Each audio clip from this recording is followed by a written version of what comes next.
start the stream. Yes, let's start the stream. And let's go over here and see if there's anybody watching the stream. And I better mute Just it as don't well. cross the streams. British IBM says hello. Hello, British IBM. And let's go over here Oh. and see if there's It's not muted. Mute. There we go. Okay. Are we in chat? Yes, we are. All right, let me check my camera one more time. Camera. Your camera is Camera. running.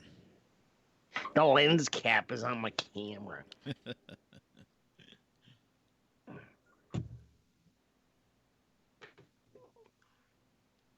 Dingle, dingle, dingle. Well, good evening, everybody, and welcome to May Live News 2019.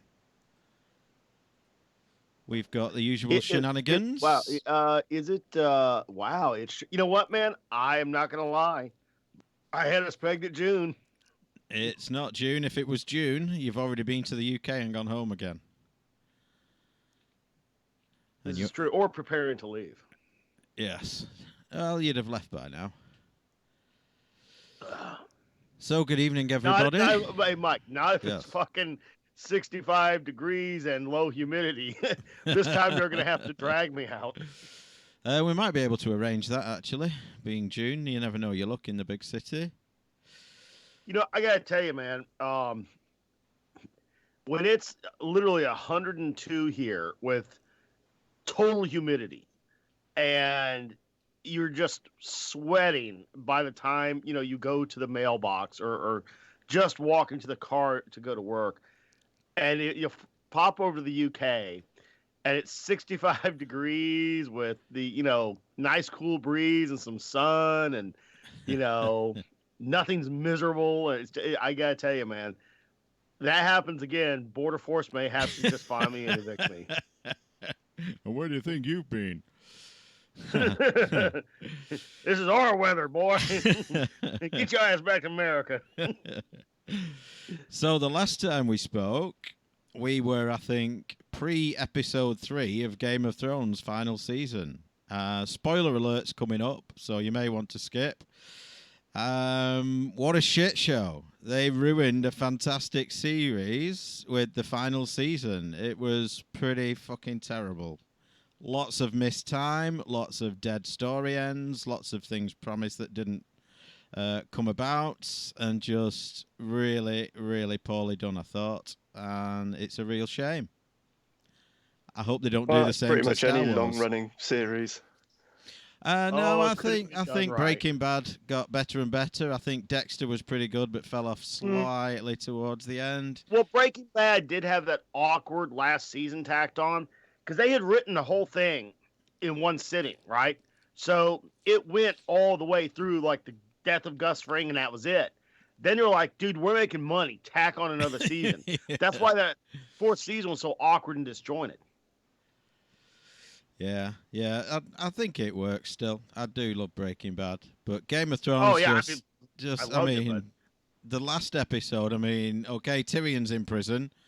Jon Snow kills Daenerys. Next thing, Tyrion's out, Jon Snow's in, and everyone's there gathered. I mean, in previous seasons, that would have been an episode explaining all that, explaining all the possible permutations for who would sit on the throne. And it's like, I don't know, toss a coin. I say Bran. I honestly am. I can tell you right now. Let me get my mouse here. I am 57 minutes and 14 seconds into the next to last episode, and Mark's trying to call in. If you can I'm going to add him now. I'm just scrolling down to M for motherfucker. Yep. So, as soon as the distracting buzzing stops, I'll continue. I'll continue quickly. So I was going to take umbrage, or at least I did to start with Drogon melting the Iron Throne out of spite for it, which I thought was a bit Yeah, we don't really know how much intelligence dragons have, but it seems a bit odd that he'd kind of worked out that it was all this thing's fault that his mum's now dead or whatever. Yeah. But then considering how many times Ray has done dirty protests down the stairs and things because we won't let him come and sleep in the bed and things like that, then actually it's probably seems fairly reasonable now. So if a dragon's at least as smart as a dog. Yeah. You know. At least dog smart. I've tried to add him. I don't know if he's there. Here's my take on it. I still lack about the last 25 minutes of the next to last episode and the last episode. But I mean, look, I'm not a spoiler bitch. I mean, bottom line, I usually ask people, so how is it? What all happened, right? And either it holds up or it doesn't. That's always been my worldview. I don't give a shit about spoilers. Yeah. So, and I've been about saying the journey, man, not the destination. Before this last season came about, I've honestly held this opinion that when Game of Thrones started out, like, because I had heard about it for probably 3 episodes, and three seasons, and I still hadn't watched it. And one of my friends was like, "Dude, it's got midgets, it's got drinking, it's got everything you like. Why aren't you watching this?" I'm like, "Okay, fair." It's got midgets and tits. Yeah. And midgets with tits. So I was like, all right, I'll watch it. And I started watching from episode 1. I'm like, holy crap, this is awesome, right? And what it seemed to me is that season 1, I'm sorry. By the time you get done with season 1, you're like, who, what the fuck just happened? Yeah. And you literally couldn't even remember the names. You're like, who's this guy? Who's that guy, right? And they threw so much at you, so many concurrent storylines, so much plot development, so many characters, and made no apologies for it. And I absolutely love that because they didn't take their audience for granted. They didn't treat them stupid. They absolutely blew it, man. I mean, I blew it out of the water. It's tremendous, right? Now, by the season prior to this one, the next to last season, what did they do? They simplified it. They had much fewer concurrent storylines on it. They had fewer characters. They had less content. And I'm thinking, man, this is backwards. You should have started off simple and then gotten complex. Because if your audience is stuck with you from season 1, they're okay with this. They can handle the fucking, complexity, right? What is that? What the hell's happening there? Yeah. It's so got back. So anyway, they I don't know why they slowed down, right? But as I'm watching the end of it here, it's like, all right, so they have the Battle of the Undead. And I made two predictions, and I was right. It's going to be 45 minutes of banging and clanging, and then the littlest girl in the cast is going to leap through the darkness and stab the thing in the chest. And guess what happened? The littlest girl, broomstick arms, is the toughest guy in the room. That's the new standard. So, and we got to talk about the new Terminator 2 in a moment. And then we'll get away from retro TV and get into retro gaming. We promise. But this has been important stuff, and this show has always gone off-road and into pop culture, so we're going to do it right now. But this ridiculous predictability, right? All right, so we got, here comes the skinny little girl, leaps through the air, stabs the monster in the chest, fucking, what's the movie with the fucking bows and arrows and the fucking, the little girl broomstick arms being the toughest guy in the room that started it all. Hunger Games, yeah. Fucking Hunger Games style. Make a pose in the air and then fucking slice something, in half. And I'm like, oh my God, this is happening. And what this whole thing has a feel of right now is that they started off to make a quiche, right? And right when they were almost done, they said, fuck it, omelet, and dumped it in the fucking thing and walked away. Let me just unmute Mark because he was rustling and he was unpacking one at a time. He's still muted. There's some crazy background noise somewhere. No, I don't guys. think he is. Okay. Yes, you mentioned Terminator. I watched the trailer the other day. What do we think? It wasn't anything stellar, but I'd go and watch the movie. I didn't like the last one. The previous ones have all been pretty good. Was it the last one or the one before? What was it? There's always more than I think there has been. And I don't remember whether I've watched any of them. I think it might have been 4 I didn't like, but the last one, was that the one where Arnie went back? Yeah, which was the one where Arnie went back and they went back to that same scene where he'd gone back before and he was there twice. Oh, that's Genesis, where they picked up in 1982. That's one I did like. I didn't like the other, so that would be Salvation then, I guess. So, which is very funny because, and I'll just make this rant very concise. Everybody, well, not everybody, many people dislike Salvation.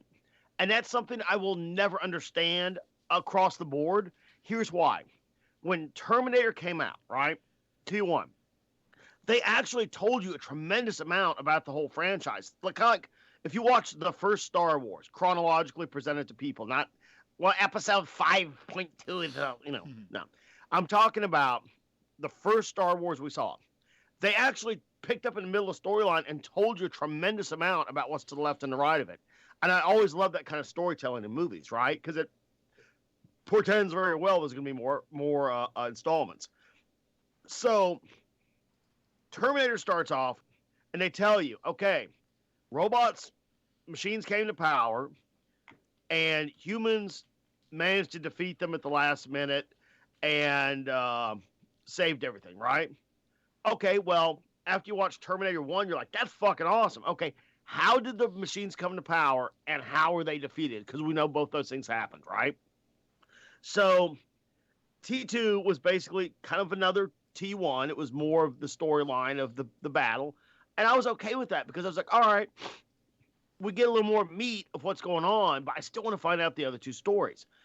T3, which I think is the weakest of all of them, actually did address how the machines came to power. So it was utilitarian in that regard. Not the best actors, not the best effects, but it was a product of its era, the late 90s. But still, it told the story of how the machines came to power, right? So what's next? How we won the war, okay? So Terminator Salvation was supposed to be a trilogy. It was supposed to be a 3-part story of how humans took the fight to the machines and defeated them. And I thought it did a brilliant job because when people watched T1 and T2 and they had all the flashbacks to the future and everything, and what did people say? We want to see future war. We want to see more of that, right? And Terminator Salvation was 100% future war, and it was the beginning, the first third of the story of how humans took down the machines. What's not to like? I thought it was fucking brilliant, right? So they never got to make the other 3, which was, I think, terrible because that would have been a wonderful continuation of the franchise, right? Well, they didn't. Salvation comes along, and they said, all right, we're going to pick up at T2, right? So, like, they literally recreated all those scenes. I thought they did a masterful job. They had some good plot twists. They explained a lot. They've always handled time travel exceptionally well in these movies. So I love Salvation. I mean, I'm sorry. I did love Salvation, but I love Genesis. And Genesis was, again, also supposed to be a trilogy. So but it was a reboot, So we had this reboot trilogy. So 2 aborted trilogies that were supposed to do a damn good job of continuing the story. If I could have picked any Terminator vehicle to finish this thing, it would be, by far, Terminator Genesis would have been a trilogy completed. But the current one, let me just dive into the current one a little bit. It has, from watching the trailer, and again, I'm judging from a 2-minute trailer that, I've seen 13 times. What's going on? There's only one endo shown. Now, it does have kind of the unique thing where it's like the nanotech over the endo, so it can actually shed off like the liquid metal Terminator, which is actually made up of, nanites. So it can shed off that and become 2 effectively. I kind of like that, but beyond that, what's the storyline? Is it just another chase scene? What's the involvement of Skynet? Where's the other hardware? Where are the aerial HKs? Where are the ground HKs? Where's the time travel? Where's the future war? Where's furthering the storyline? Because Cameron's saying, okay, I'm ignoring everything after T2. Okay, that's your prerogative. But what happened after T2? We still want to see the story of how the machines came to power and how they were defeated. What are you doing to address those things, Mr. Cameron? And the only thing I see is the same old trope that's being used in essentially every movie today, where you got the skinny little girl with broomstick arms. She flexes, and every guy in the room cowers in intimidation, right? I'm not buying it, you know. And the actress that plays the sort of main character now, I can't remember her name.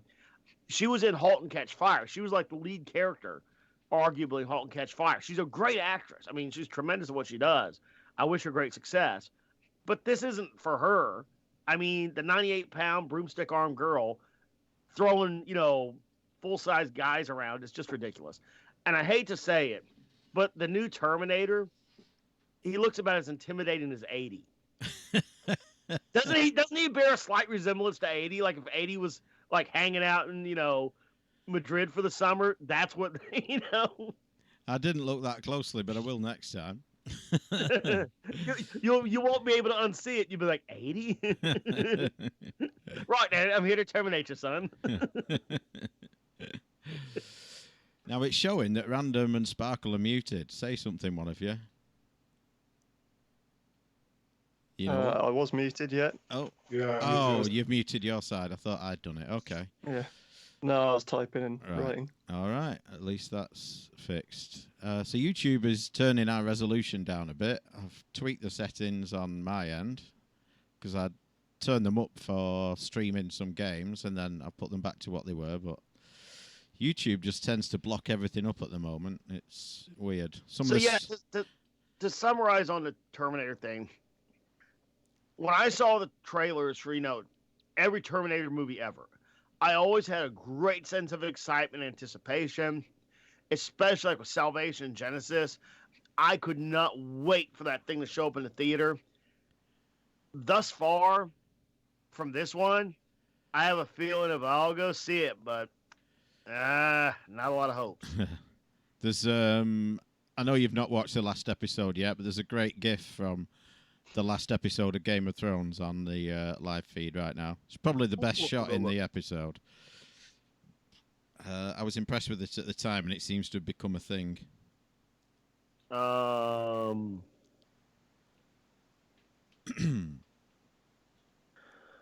Is it the Dragon Wings? Yeah. Oops. So, in other news, I borrowed... Oh, I thought it was going to be the bottle of water or the Starbucks cup. Yeah. I borrowed Random's G25 wheel and pedals and broke it for him. Apparently the motors are dead in the wheel, so I went out and bought a G27, which is the next one up. Same thing, same pedals. The shifter's slightly different. It doesn't do a sequential. The G25, you can change between an H pattern and sequential. The G27 just has the H pattern. But you've got the paddles on the wheel if you want to do sequential. And it's got a few more buttons on the wheel. But really good piece of kit. I am enjoying playing some racing games with that. What else? Revival is coming Mike, up. Real quick, while we're on the topic of racing. Mm-hmm. Did you see the pictures of my latest project? I've not. Oh, I'll send you a few. You're going to love this. Next time you pop over for a visit, which I know will be soon, hopefully this year. If not, hopefully early next year. We got some expoing to do over here too. But you're once again going to have to fly in here so we can go to other places. I bought a Mazda Miata. Oh, yeah. Now, the MX-5, isn't it? Yes, Yeah. yes. And no man should drive a Miata unless something's done to it. It's getting a V8. It's a hairdresser's car. It is. No, it truly is. The Mazda Miata is the quintessential hairdresser's car. But I'm shoving in a all aluminum LS motor. It's going to pick up about 550 horsepower. And when you do this, when you put this giant V8 under the hood of the Miata, you only gain 150 pounds car weight. And that, quite frankly, is passenger or no passenger. So you basically shuck out the entire drive line of the car, right? You put in a rear differential from a Cadillac CTS-V. You put in a T56 Magnum from the Dodge Viper, the LS motor of your choice, which is the Chevy aluminum small block. It's in the Corvette. It's in the Camaro. It's in half everything they make. And a special subframe that's made to integrate all those parts. And other than some welding in the transmission tunnel, it's quite frankly a bolt-in operation, and you're just dealing with the details. So it'll be done here in about 2, maybe 3 months. So if you come over for the fall or next year, you will absolutely have a shot at the wheel of a death trap. Like last time, then.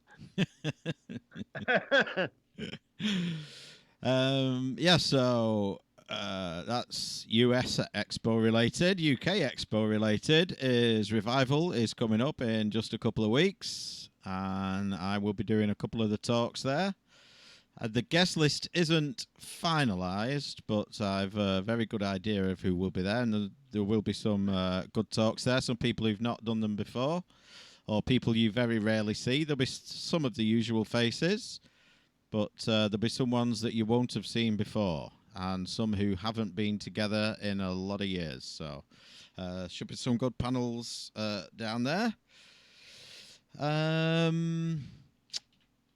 What else? So, well, while we're waiting, Mike, yeah. If Robert and the guy from Legendary Axe would like, I can pronounce it Clarkson style, Mazda, or I could always use Nissan, which actually, from years of watching Clarkson, I have been pronouncing it Nissan. I don't know why, but I do. Nissan. So a little bit of book news, not too much, but a little bit, and a shout out as well, really, because I sent the book off to some publishers, some of them well known, some of them a bit more niche. Now, a publisher, for those of you who sent a book off to a well known publisher before, can take 3 months to respond. So I sent it to 5. With a shorter response time. One of them got back. Now, some of them want different things. They want a bit about the author. They want a bit of an idea what the book's about, a brief synopsis for every chapter. You gave them 350 fucking pages of ideas. Well, it's a lot more than that, actually. Some of them want but the whole... you know what I mean. You know what I mean. Yeah, some of them want the whole book. Some of them want a sample chapter. Some of them just want... a little bit about you, and if they're interested in the idea, they'll ask for the book. So I've sent various things off to various publishers. One wrote back and said, yeah, sounds interesting. Let us have a look at the whole thing. So I sent them that, and they came back and said it's not the kind of thing they're putting out at the moment. I haven't heard back from the other 4 yet, apart from one I think sent standard sort of auto response. But these people do not move quickly. And we at Chameleon Publishing are not interested in the sort of claptrap you're peddling. Yeah, what the hell's this, boy? So at the moment, in Word format, it's 300 odd pages. But there is an online calculator you can put in, your number of words, etc., and it comes out something like 600 odd pages. Which the feedback I've got from published authors and publishers so far is that's long for a book of that kind. Probably too long. So is the fucking story. Yeah. Remember when we thought it was going to die with the first fake prototype? I didn't write the thing, but all I can say on behalf of this book is I make no apologies for its length. It is what it is. The story was that long and convoluted. The explanation of it is that long convoluted. And the whole point of this thing is to tell the untold story in factual evidence that is documented, that tells the truth of what the fuck was going on behind the curtain. And that's done through emails, through phone conversations, through texts, through interviews. It's none of it's conjecture, really. It's all pretty much fact-based. And... yeah, it was a hell of a long ride. I mean, it began with one thing and ended up with a complete crazy exit after 3 fake prototypes. So yeah, the story's got some content to it, And the easiest thing in the world, the biggest mistake in the world would be to shorten this down and remove that content, because people are going to read it, and for always and forever, Mike fucking Kennedy could come up and go, yeah, that's not what happened. This is here, because a piece of documentation was left out. Nah, fuck that. So, the feedback from authors. How long it is at the moment, it's not a difficult read. It doesn't take like fucking months to get through. No. You get, and it doesn't ever feel like a drag.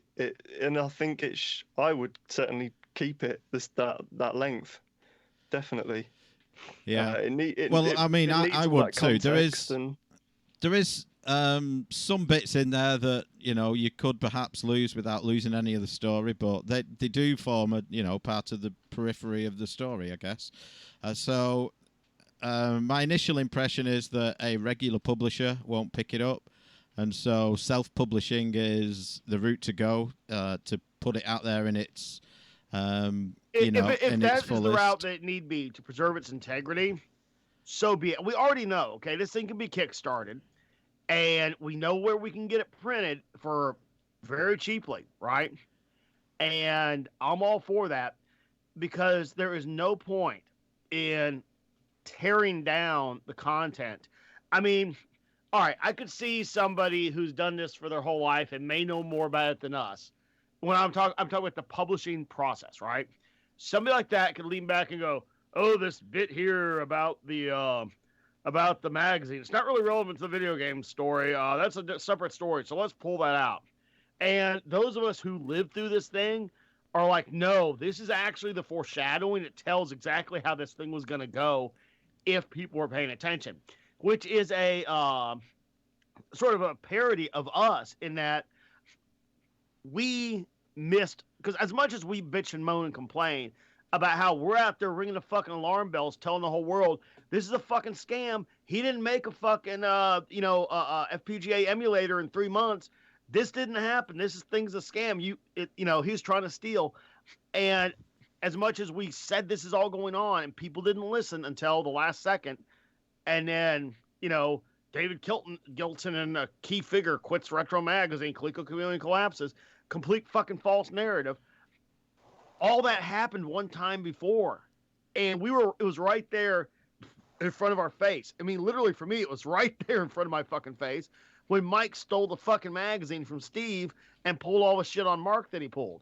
That shit was real, man. It all happened right in front of us. So, as much as, I kind of blame the general public for not listening and all, and not seeing what was going on with the Chameleon scam, hey, we missed it the first time around with the book. And that's an intense honesty that tells the story, and also how Mike evolved as a scammer, of how his crimes evolved, of how his dirty dealings with his business partners evolved. He got away with it. He got a taste for it.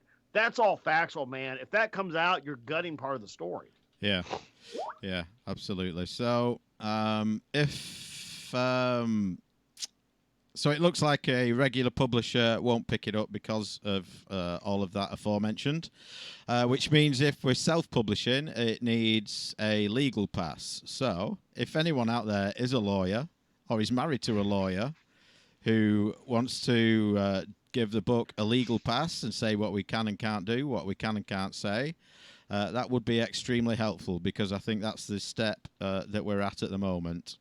So if you are a lawyer, have a lawyer, sleep with a lawyer, let me know, ukmike at retrogamingroundup.com, and we can talk about,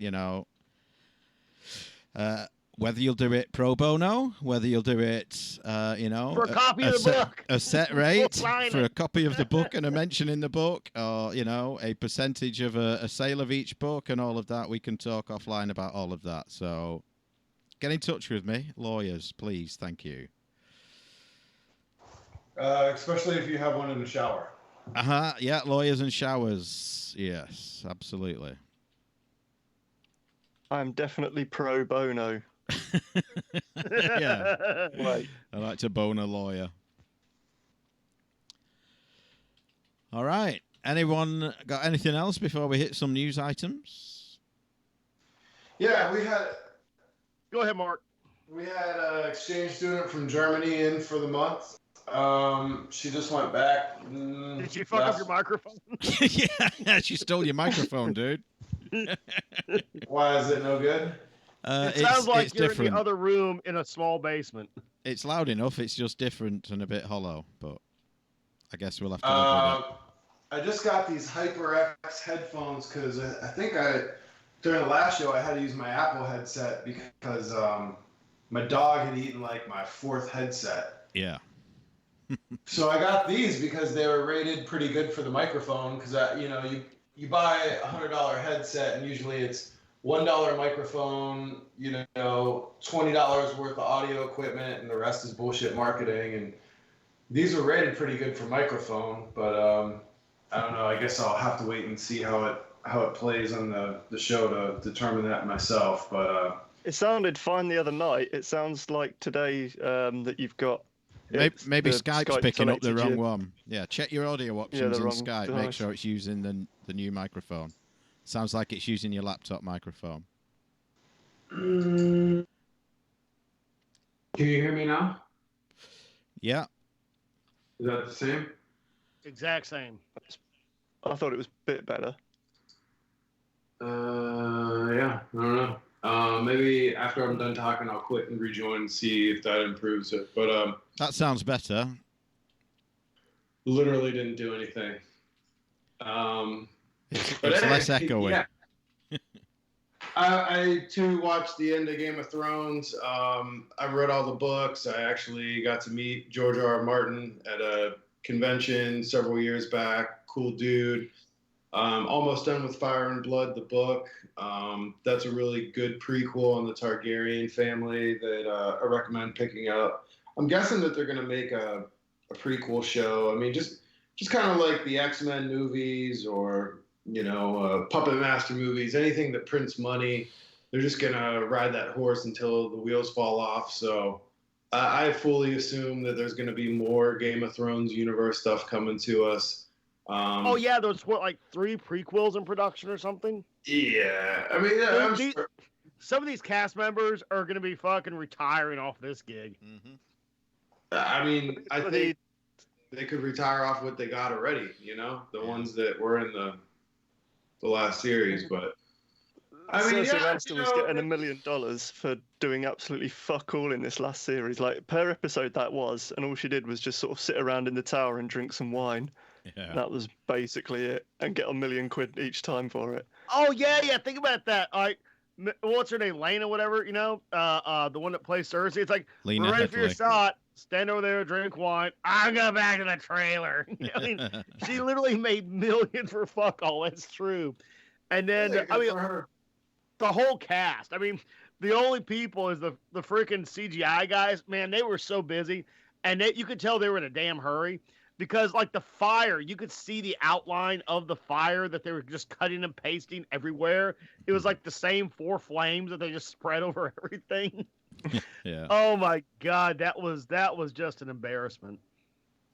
I don't know. I mean, as a whole, I still feel it was probably my favorite TV show of all time. Just a remarkable feat, what they were able to put together. People like to bitch. I agree. I don't know, man. People like to bitch. I mean, maybe it's not the ending that I was expecting or anticipating. Maybe it's going to be slightly different than the books. I mean, it has to be because, there's stuff in the books that, if you read them, if you haven't, definitely they're long. They're over 1,000 pages each, but you'll be able to blaze through them pretty quick. I mean, admittedly, I'm not a fast reader, and I powered through 3 of those books in 1 month at one point. So I recommend reading the books. I mean, they're amazing, way better than the show even, and the show's probably my favorite TV show of all time. So, the ending will be different in the book, so you have that to kind of look forward to. I've been playing some games, been playing Devil Engine, which I think me and Dave recorded a little segment on, probably played earlier in the show. Good game. Definitely give that a recommendation for a buy. And I've been playing some Cuphead. That game's pretty brutal. I think we'll probably be talking about that in a future show, doing a little review on that. Haven't done too much else on the gaming scene. The German girl was here, and she had never been to arcades before. I guess they just don't really have them in Germany, or maybe she just really hasn't experienced there them. Are some, I know in Darmstadt there's Video Spiel. There's a couple of like family fun centers / arcades. I know there's one in Stuttgart. There's one in Kaiserslautern. They exist, but shit, they barely exist here anymore. I was gonna say they exist maybe here a little bit more, but they barely exist here. You kind of have to be in a place that has one, and you're not gonna see one. Just like so we took her to a barcade here one night. She was here for a couple weeks. Took her to Dave and Buster's. She was really kind of blown away by that. And she said she had seen stuff like that in movies and TV shows, but never been to one herself. So she had a good time. We also went down to Myrtle Beach. She got to check out the Gay Dolphin, which is great, show favorite. And there's a boardwalk arcade there. She got to play some stuff. And, in Germany, they just don't have as much tchotchke shit. I don't think the consumerism is quite what it is here in America. So she was just having a hard time wrapping her head around, like, you play a game, you win tickets, and then you get to redeem these tickets for a bunch of cheap shit from China. She's like, well, why? And I'm like, well, that's just what you do. And she just, it was cute. There was just things that, were particularly foreign to her. One thing. Well, it's weird because there is some of that. It's just in a different format. Like you go to, the Flaumarks or, they have like basically the equivalent of like what's a boot sale in the UK, what we call like a flea market here in the US. They have some of that, and they have like, the markets, like it's just the format's a little different, but there's still quite a bit of that. All these shops at the beach, they all sell pet hermit crabs, which she just was like blown away by. She's like, no, wait, you can buy a crab as a pet. It's like, yeah, fuck yeah, you can. So she's like, I need one.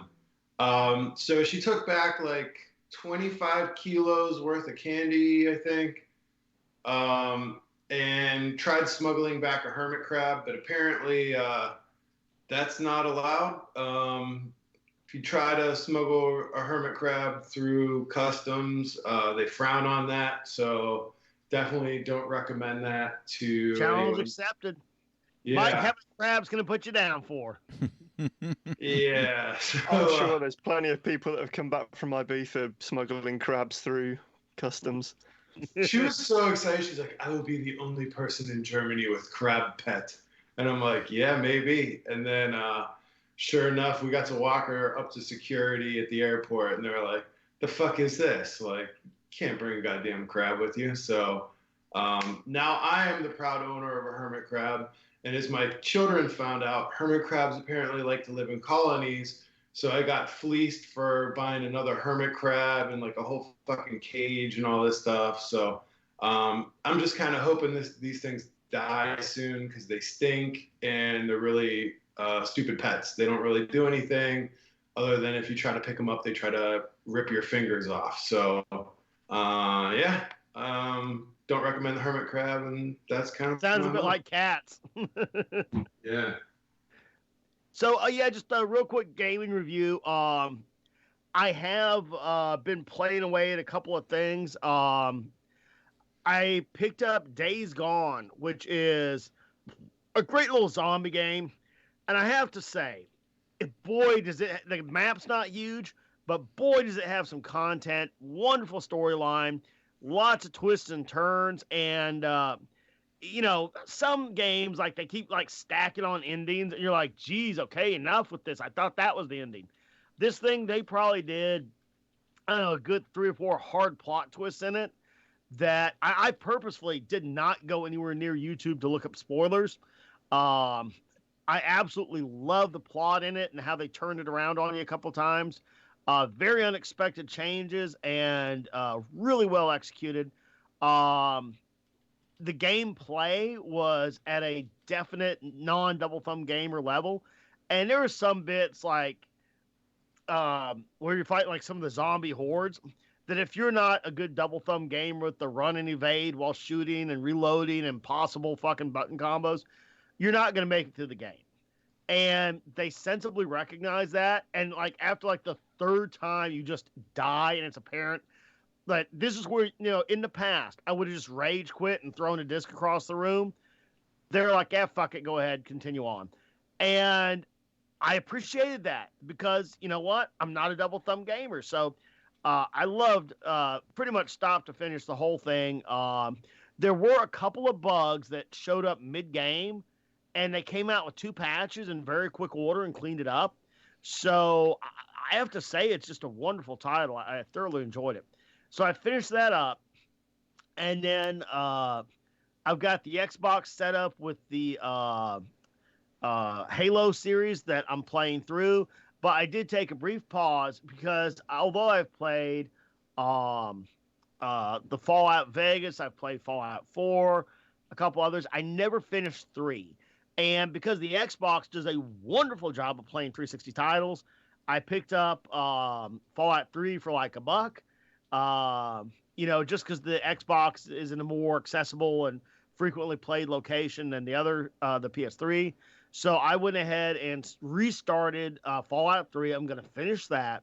And then I'm going right back to Halo 1, and I'm finishing the whole Halo series in one go. So absolutely loving it. And I am so glad they have revitalized console gaming for the non-double thumb gamer.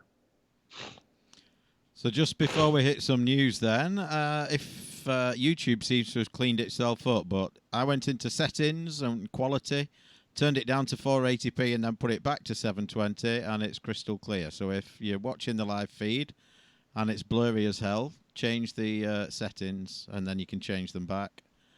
And it clears itself up for some reason. Yeah, I had to manually set it to 720 earlier, and I get it on a couple of other channels as well. It does weird stuff. And also at the start of this, I noticed the 2 videos that I'd been dropping into our YouTube channel at sort of fairly regular, spread out throughout the month to keep the content ticking over. Both had just decided to be unlisted on YouTube, so I had to tick them back over to listed again. So suddenly we'll have spammed like this live show and 2 new videos today. I think that might have been me because when we did a live news, I think it automatically made it public straight away before I'd put the title in or anything like that. So I think I changed the default setting for videos. To unlisted. Yeah, could be that. Okay, let's hit some news then. Mario Kart Tour is set to launch, or probably has launched now, actually. It's closed beta. Anyone excited for Mario Kart on the mobile? I think I would probably give it a go. I'll give it a go, but it's all in the gameplay. I mean, all in the controls. Yeah. I gotta tell you, when I picked up the first iPhone and they came out with those first emulators, like where you could sit there and play Nintendo on it, tremendously excited. It was a shit show for controllability. I was not impressed. So we'll see. Yeah, it's all going to be about the controls, as it always is with mobile games. I've not got a Switch. I didn't like Mario Kart. Was it 7 on the 3DS? Just didn't like the way it kind of cheated a bit. Or the way it did your ranking, because you could win every race, win the championship, and still only get like 1 star, because you didn't drive the way they wanted you to drive, and that just killed it for me. So I didn't like that. So I'm a bit dubious, but I'll give it a go on mobile platform, because I'm not buying a Switch to play the new one.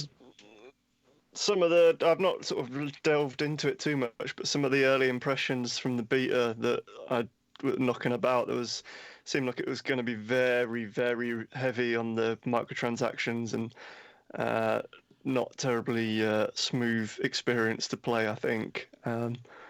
So they might have fucked it up. We'll have to wait and see, I guess. We shall wait and see. Anyone got, let's put it on the stream, Virtua Racer on the Switch? Is it out yet? Is it coming? It's out in Japan. It's very easy to make a Japanese account and to get it. I just don't think there's any European or American release date for it yet.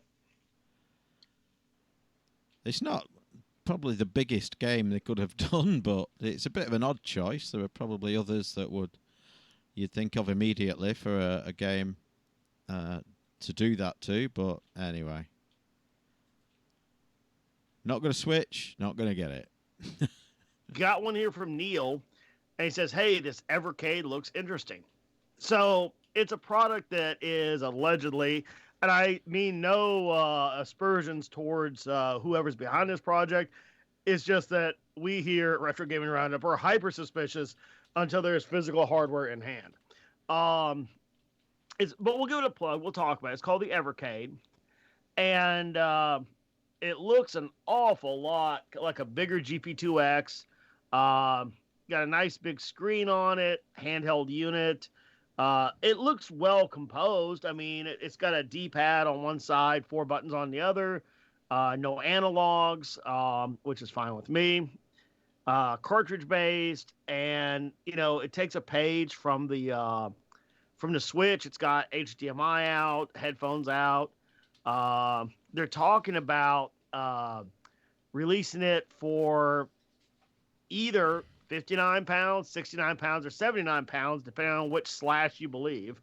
It literally has 3 different prices listed with no description of what it is.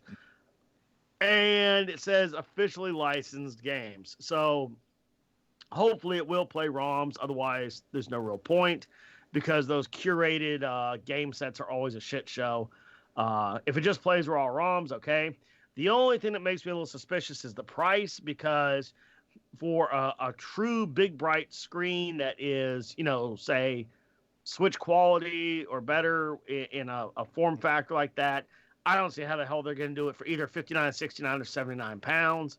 We'll see if it comes out and it's good. I would certainly pick one up. Even though there's other ways to get this done, it looks kind of cool. I just don't see how they're going to pull it off for the price. And with licensed games, there's those concerns. But, we'll keep an eye on it, and maybe they'll surprise us. Maybe. Before we hit another news story, we have got prizes. While we've got a few different faces in chat, we can give some prizes away. You can see some of them on screen there. But if you go to retrogamingroundup.com/prizes, I think it's prizes, you will see what you can win. So we need a phrase that pays. What can the phrase that pays be? Lawyers and showers. So when you hear the prize alarm, you will hear. This is not. What? This is not the one that I'm giving away, is it? No, these are the books and stuff that Random's got. Oh yeah. So we gotta pick that one too, though. Okay, what is it? We're just gonna randomly select somebody that sent a news item in this month. Okay. So for the regular prizes, you will hear the prize alarm, which is this.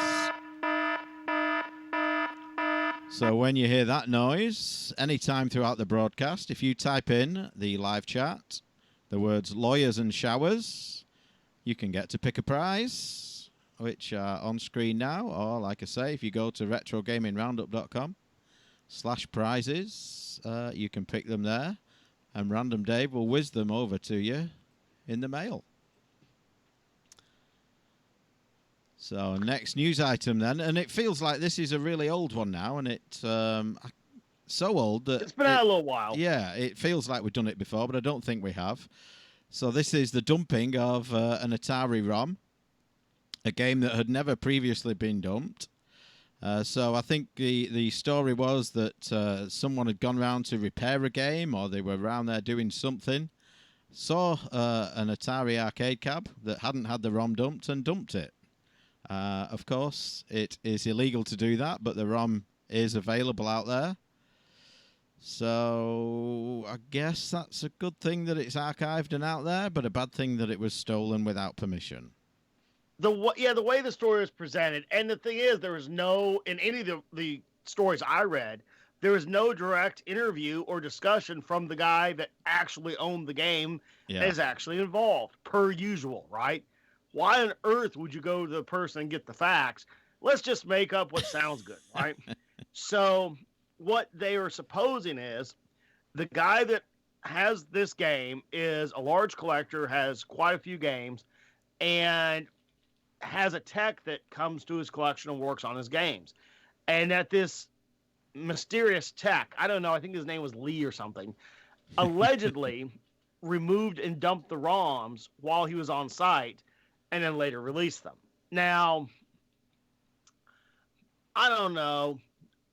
If he did, that is a shit move, and you shouldn't do that. Obviously, it's not yours to take from somebody else. I get that. But the only shit move that is second place to that is having a super rare game like that and having the ability to have those ROMs dumped and not sharing them. Unless, let's say Atari still held a valid copyright that was still in place and still enforceable, and you could actually get sued for sharing it, right? So I have yet to be in this position, although I may be soon with a game that I'm working on acquiring. We'll see how things go. But perhaps I've said too much.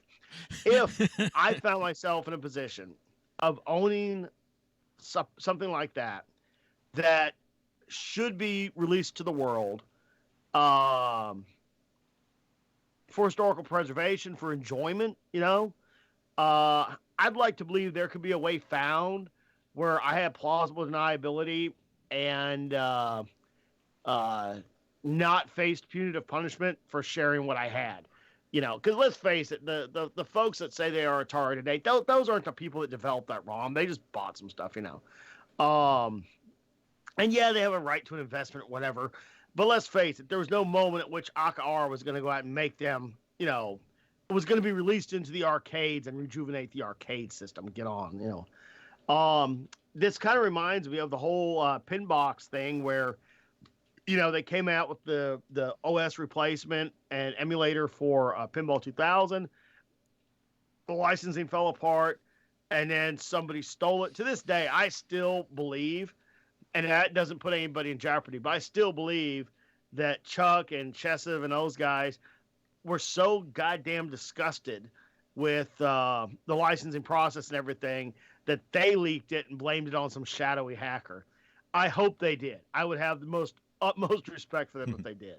So, yeah, do I have any heartache that it's out there? No. I think it's wonderful. It's a great piece of history. If somebody did steal it, yeah, that's shady, man. You shouldn't have done that. You breached trust, and that's never acceptable. But if the guy concocted this bullshit story and actually released the ROMs to benefit his community, but can't talk about it because of plausible deniability, you, sir, have our utmost respect. Yeah, that one sent to us by Per Holmstrom. And Chris Leithco and Peter Gibbs. Yeah. Maybe it was a month ago the story came out. I know I read it, but it seemed like I'd read it more than a few weeks ago. I don't know. Yeah. It feels like it's been a long time since last news, or at least I was thinking earlier that it was early today. I don't think it has necessarily, has it? I don't think so. No longer than usual. Don't think no, so. No, but what I did is I did get Chris Leithco's box out the door, finally. It was growing each time. So one here from Doug0909, our resident Odyssey 2 fan. Games get religious. He says also Jehovah's Witness characters don't accept radioactive blood transfusions. So what is he talking about? Well, in the Spider-Man video game, there are Jewish characters, but you don't get to see them on the Sabbath. Jewish characters in the popular video game Spider-Man on PlayStation 4 keep Shabbat, a program at its creator Insomniac has disclosed. So you can see these characters every day, apart from on the Sabbath, when they just do not appear. I wonder if that was through peer pressure or they just thought, let's do this. I don't know. Who in today's world, who knows? Yeah. Or the friggin' Mormons show up. You're in the middle of trying to play the game. They ring the doorbell. You go get the door. Yeah, he's playing it.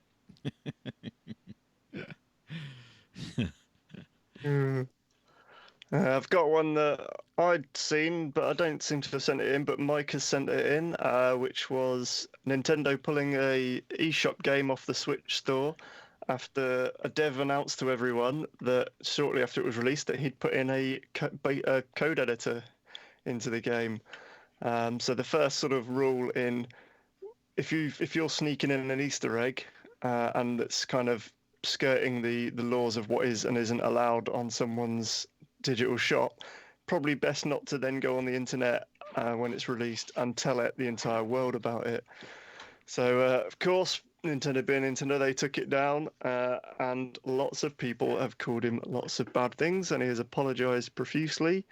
Claims that he was just trying to create an environment where young kids and people at home can just with their console plug in a keyboard and do a bit of coding and learn a bit of stuff, piss about without anything extra, just like people may have done back in the day, and sees no reason why his sandboxed environment should be classified really as a potential security risk. But rules is rules, I suppose, and I don't think that guy was the one that like, hey, I know what mom got you for your birthday present, but I'm not going to tell you. But if you really want me to tell you, I'll tell you. Let me tell you what you got for your birthday.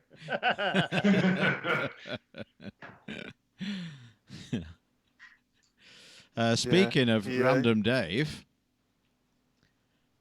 there was one here. I'm just trying to scroll down and find it. Random Dave is quaintly appealing, apparently, which was a comment on one of his videos. So you've got a big fan out there, Random. That's correct. Quaintly appealing.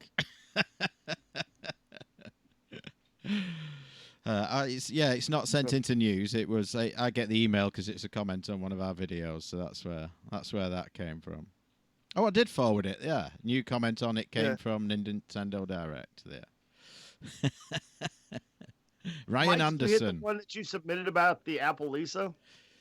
Yes, that's the Kickstarter. Yeah.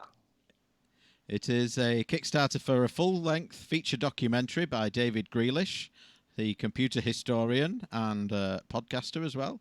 I forget the name of his podcast now, but it is a big one. Just search David Grealish and you'll find him. So it's called Before Macintosh, the Apple Lisa, Market Failure or Industry Changer. And so it was looking for, let's have a look, $7,446 have been pledged of a $3,600 goal. So it is funded. 190 backers backed it.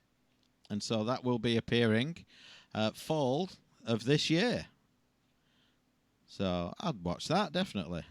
I didn't back it, but I would be up for watching that.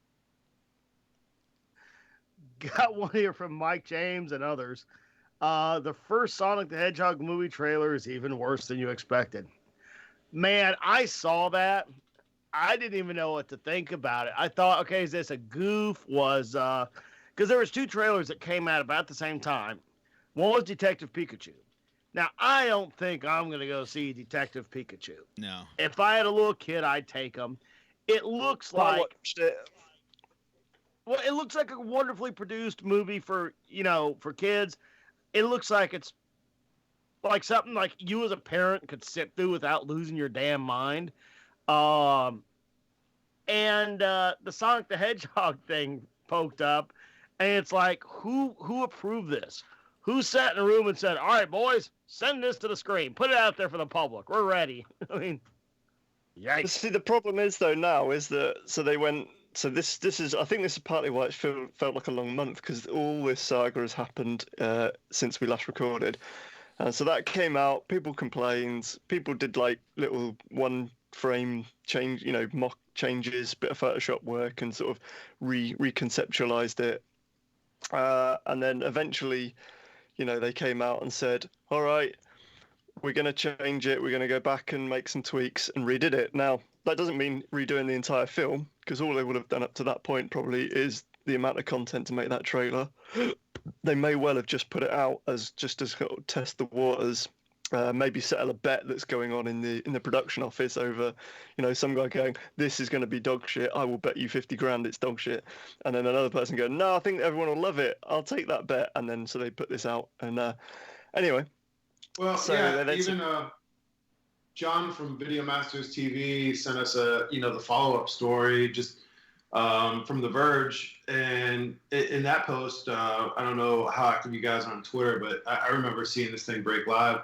The director, Jeff Fowler, came out and he just said, thank you for the support and criticism. The message is loud and clear. You're not happy with the design. You want changes. It's going to happen. Everyone at Paramount and Sega are fully committed to making this character the best it can be. So since then, they've announced that they are going back to the drawing table and they're going to redo the CGI. So. And the film has been delayed. Since then, they've said they're actually going to officially delay it, which originally they weren't saying they were going to, which just meant that it sounded like a lot of angry nerds on the internet had basically committed this CGI house to, because they're not, they're probably not going to refilm any of the stuff that's already been filmed, but some CGI house is going to be working round the clock, crunching that out, all the changes, but. Possibly not, but I think they've missed a trick here, because I probably wouldn't have gone to see the Sonic. Well, I probably won't. I might not go and see the Sonic film now, and I wouldn't have gone and seen a Sonic film that looked kind of good. I'd have just been like, I might download it at some point and watch it. But with it looking so horrific, I was like, actually, I'm going to go and fucking watch this now. And so you're going to get like people who are morbidly curious about that side of it, and then the people who were idiot Sonic fans anyway were going to go and watch it.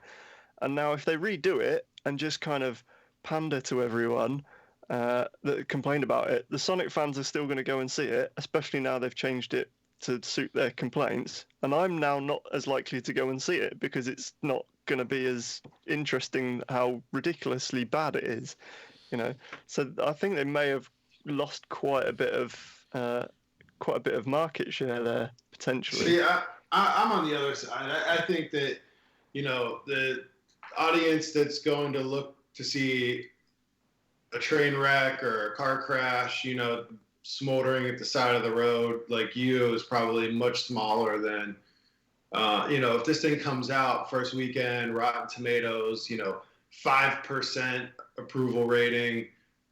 It's just going to die a quick death at the box office. But I think the fact that they have listened to the fans, that ultimately it's going to be a better product. I mean, I don't think it could be much worse based on how horrific it looked. I think it'll be a better product. So I think that they'll have more people seeing it. I think it's a win-win. I think it's kind of cool that the community forced their hand, that the video community has enough power to, basically force a change here. Maybe they should have gotten it on Game of Thrones. Yeah. Got one here from Sean Stevenson. Well, they did start a petition to get it remade, but that's not going to go anywhere. Nope. So Sean sent in a comment on that Evercade we covered earlier, and I just want to hit it because Sean tends to be right about these things. I have a great deal of respect for his opinion on these gaming products.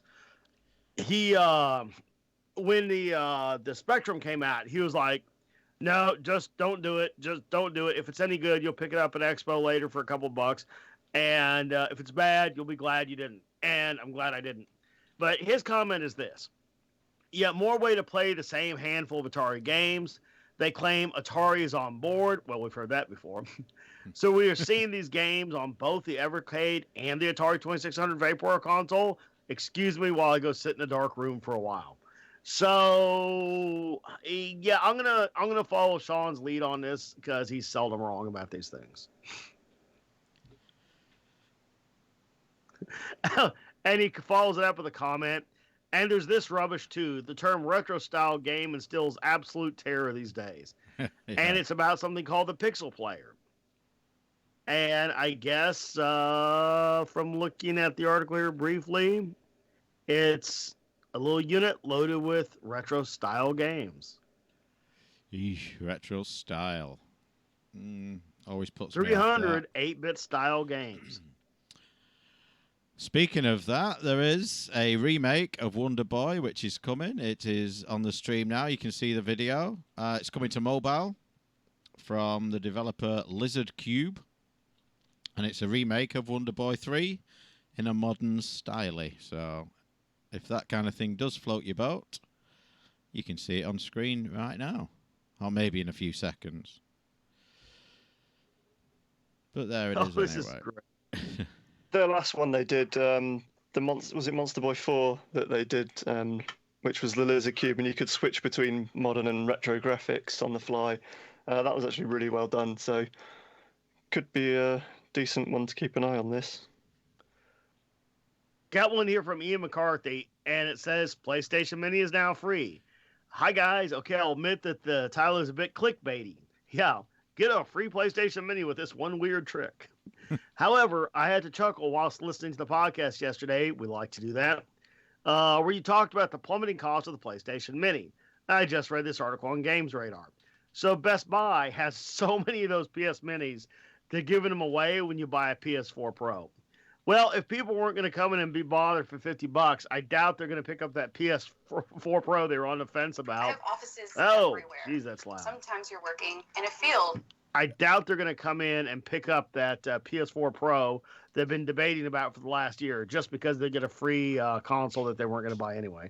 Well, that classic, they have that classic actually as a prize that you could win at Dave & Buster, and it's like half the price of what one of the new video games, like a Call of Duty or something, would be on their shelf. They have a couple different Xbox and PS4 games and stuff like that, and they had the PlayStation Classic, and I want to say it was like 25,000 tickets or something. I mean, it was like less than the price of like a giant stuffed animal. So it was just like, even they're discounted at Dave & Buster's. They're like, all right, this piece of shit, let's move them, But you know what? Honestly, I kind of do want to pick one up just because I was looking up here earlier in the studio shelves. If you can see me on the camera in a few minutes looking upwards, I've got just tons of this kind of stuff. I mean, looking over from Atari 2600 Odyssey boxes all the way over to all these minis. I've got the family Famicom, the NES, the SNES, whatever, all the Ataris, the Genesis.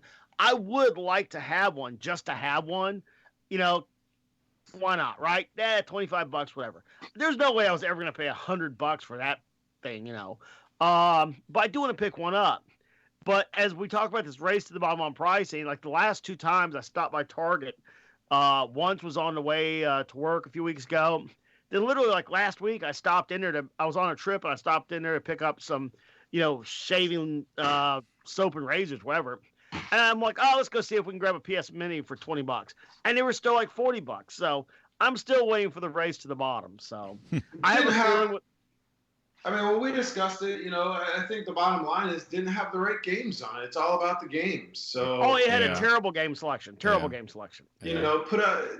Take your lumps, learn your lessons, and when you put out the PS2 Classic, if you do, it's all about the right mix of games. I mean, if they had put Symphony of the Night on that thing, it would have sold like hotcakes. It would take more than Symphony of the Night. What it would have taken is you would have had for $100 goddamn dollars. It better have 101 A titles, not 30 B titles and 2 good ones. You better nail that thing, right? Otherwise, you better sell it for $29.99. And they chose to sell it for $99.99 with their back catalog of B games. So, and the result was according.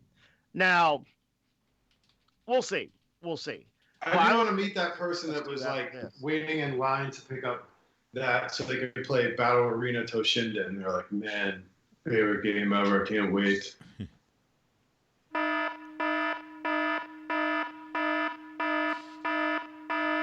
So while we wait for that to resolve itself with the phrase that pays, Chris Trapp in live chat asks us a question. Hi guys, with the recently released non-disc Xbox One, what are your views on digital over physical media? And does retro have a place on a digital format? Or is the physical aspect of retro important? About 3 or 4 questions in there. Digital over physical. I'm not a collector, so I don't collect physical. doesn't really bother me. The last few games I've bought are generally older ones anyway, and I bought them on Steam, and I'm not too concerned about that because I'm just not a big modern games buyer. If it's old classics, I would rather own the cartridge and either use the original console or, for simplicity, I'll generally stick it in the Retron 5.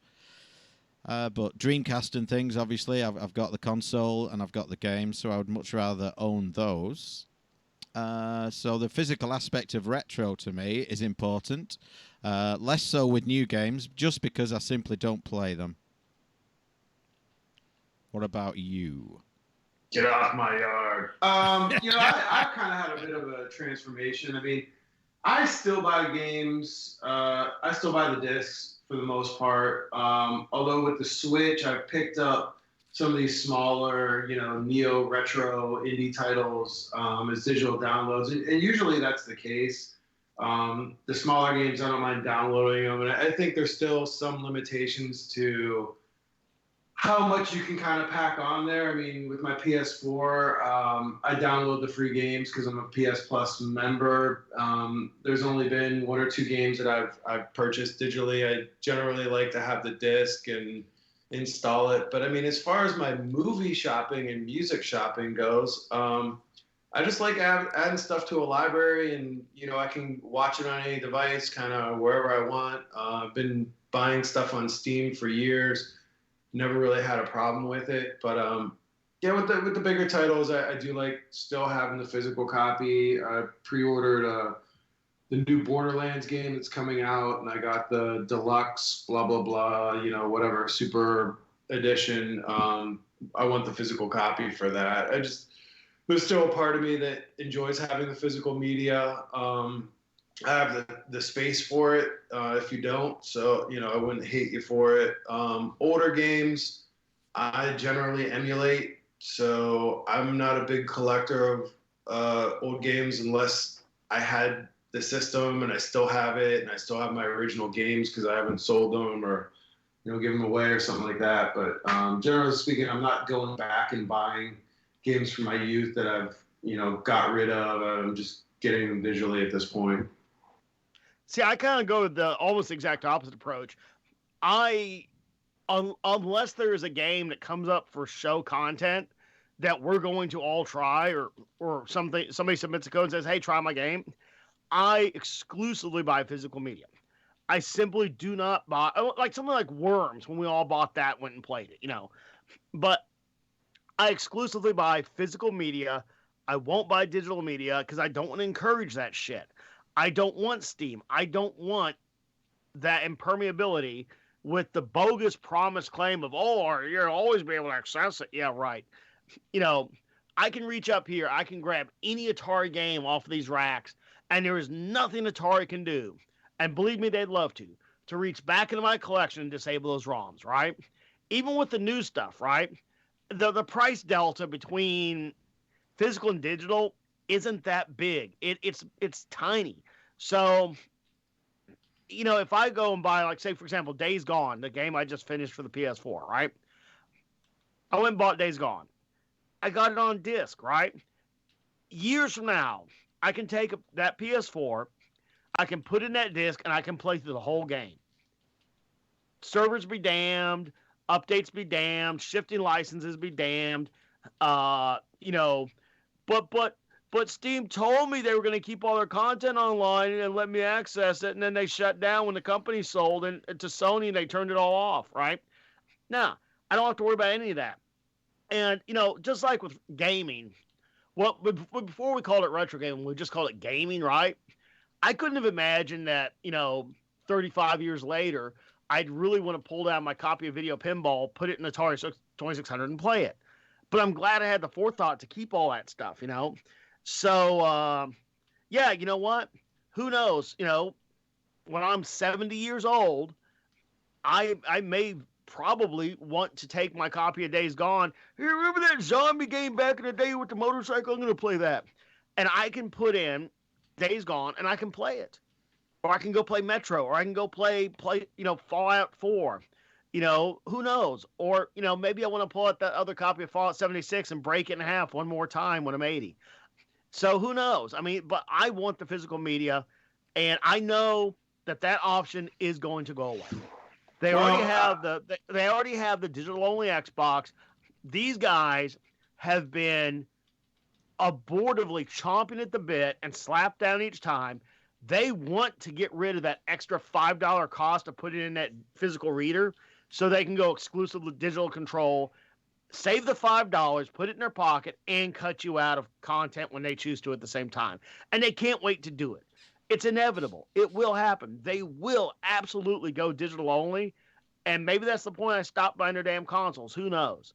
But for now, I'm going still physical only. Well, I just to play quick devil's advocate, one of the early games I bought on Steam was Left 4 Dead. I think I paid $30 on a Halloween sale or something, and maybe 2005 or 2006 for that game. I've plugged away hundreds of hours on Left 4 Dead. I've played it across multiple computers for 12, 13 years, something like that. Now, had I bought that on the Xbox, I would have been limited to only ever playing on the Xbox. I wouldn't have been able to get all the free content. I mean, they've updated that game so much in the last decade plus. They've added all kinds of additional modes, content. So for me, I'm quite happy that I bought it digitally on Steam because I've gotten so much more value out of it had I just bought it the physical copy that is kind of a point in time and never changes. So I think it just kind of depends. But what if you wanted to play that point in time? Like right now, World of Warcraft, okay? It came out, 2004, right? It's gone. Like literally, if you want to play World of Warcraft as it was when it first came out, right? Which was pretty cool. I mean, it still exists today, right? It's got a bajillion one expansions. I stopped caring a long time ago. But you know what? It's been almost 15 years since that game came out. Arguably, it's approaching retro status. What if I wanted to go play the original World of Warcraft? Well, I mean, if you want to do that, there's private servers. Yeah. But there's private servers that give you the vanilla experience, and because exactly, so many there's a hacked way to do it. Yeah, but because so many people were using them, Blizzard are actually bringing out World of Warcraft Classic, which is their actual official version of that. But with right, but what if they don't? With the more modern graphics, but with the old content. And that's the rarity. That's the extreme rarity. Yeah, but I mean, what if we stop doing shows ever?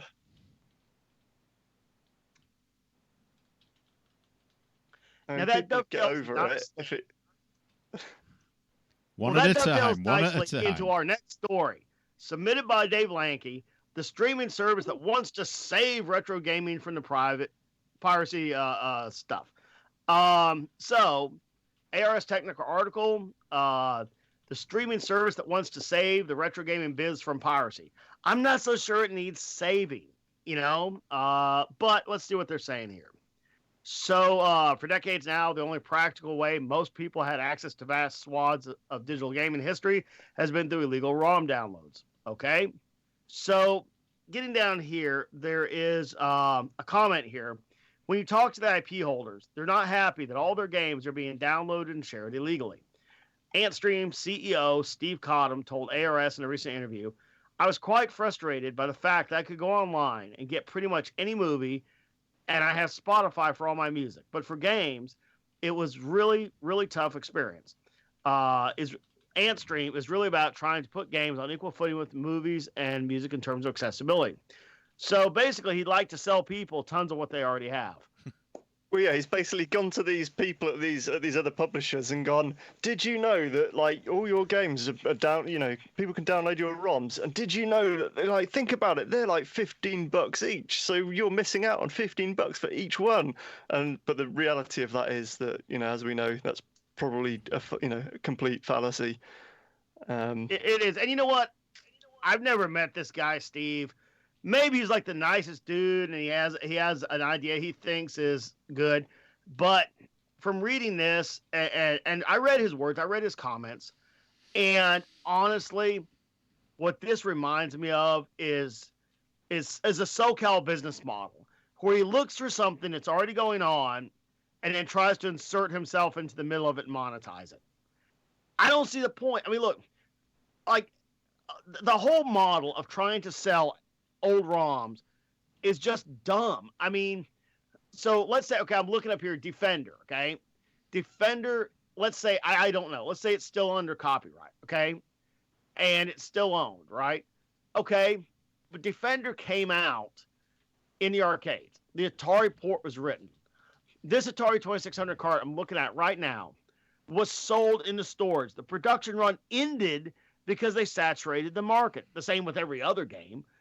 And they were all sold. Now people sell them on the secondhand market, right? There isn't a market. I mean, it's not real. It's just your imagination. You know, like Dave said. You go out there and you tell the whole world, hey, you know, we're going to, you know, all these ROMs are being sold and they're worth $15 each. No, the game existed. Its moment passed. It's the copyright laws and all that are being applied, I think, are horribly antiquated and don't make sense. Now, just because a law doesn't make sense, are you obligated not to follow it? I mean, that's a whole debate in and of itself. But you know what? It's like when bands re-release things on new formats. You know what? I bought the Kiss record. I bought the Kiss cassette tape. You know, I bought it on DVD. I'm not paying you for the damn MP3 download, Gene Simmons. I've already bought it 3 times. Oh, thank you. Gene Simmons gave a lovely fucking speech at the Pentagon about the U.S. military and the history of America, and profound respect for that. But you should go watch it. It'll make you choke up. But the point being, it's already been sold, okay? It's like when cars are sold. Like Chevy sold the Camaro in 1968. It's a collector's item. People trade them back and forth. People make models of it or whatever. But it's done. If you want to make a new Camaro, which they did, and it sold incredibly well. But don't find a way to attach yourself to the sale of old Camaro parts. Oh, there's some tit selling a transmission on eBay. Let's see if we can get $50 off of them for it. You know, because you made that one time. It's over. The product was sold. It's over. All right? I just don't get this whole obsession with trying to attach yourselves and create a distribution infrastructure and monetize it when the damn games are already on the shelves. And, you know, if I own, like, I'm looking to hear the games. I have it. I'm playing the ROM if I want to, although I prefer to play the original hardware. Fuck off. I don't need your service. The pricing model seems a bit steep. I don't know if they've finalized all that, but £40 for a year. What does that equate to dollars? 50 something. 55, maybe. See, I mean, I don't know what the complete library of games are. I mean, it says 2,000 games, but we know that a good portion of those are going to be fucking terrible. So I don't know. It just, if it was like maybe $25 for a year or $20, I don't know. I mean, but 50 something for a year, just, you know, that, I mean, that's what you get for like the PS4, the Xbox annual subscription, and you get to keep, as long as you're a member, like, you know, AAA games they release every month. I mean, big time games. So it just seems kind of expensive. I'm not sure who it's for. And like Scott said, creating an infrastructure within an infrastructure. I mean, so this is likely because they say they're going to add support for PS4. So just to get your PS4 online, you have to have that membership. So you're going to have a membership, and then this on top of that. Like, you know, now you're looking at $100 some a year just to play the service. For a game that literally was, and when I say a game, I mean every damn game in their library that was written, released in physical media, probably several times over, and has existed as a ROM probably for over 20 years now. The fuck is your point? Yeah, I mean, a lot of these games you'd be able to buy multi-carts or collections and stuff, for other systems or maybe even current ones where you can get, some of these greatest hit releases where they package together a dozen games or something on a disc for the good ones you want to play. I'm assuming, I didn't see anywhere where there's a complete list of the games they're gonna have, but I mean, hey, I'm interested. A lot of the ones that they have in some of their pictures, like Fatal Fury, Bad Dudes, Legacy, let's see, Impossible Man. I mean, they're all decent games, but I don't know what I would pay $50 a year to keep playing them, And I want to point out that the team on their Kickstarter page, they did say that their background was, let me write the right word, that they have built AI and spacecraft. Woo! Yeah. So maybe, AI for spacecraft systems. So maybe Scott's just a little jelly. I'm sticking with the spacecraft for the day job and doing this for fun, period. Yeah. So about a year ago, we had a prize winner. And it was none other than the British IBM who gets to pick one of the prizes. And I'm sure Random Dave can give it to him at Revival because he's obviously going like he said he was when he was drunk. So yeah, totally. Pick a prize, AD, and Random will hand deliver it when we're getting him drunk at Revival and keeping him there all weekend. Speaking of AD, I was down in Cambridge on Friday for what is the equivalent of choosing an intern mashed up with speed dating to try and shortlist my summer interns. And while I was there, I got the IT guy to print off a bunch of posters for AD's next night and put them up around the office. And he's asked us to put a shout out for it also today.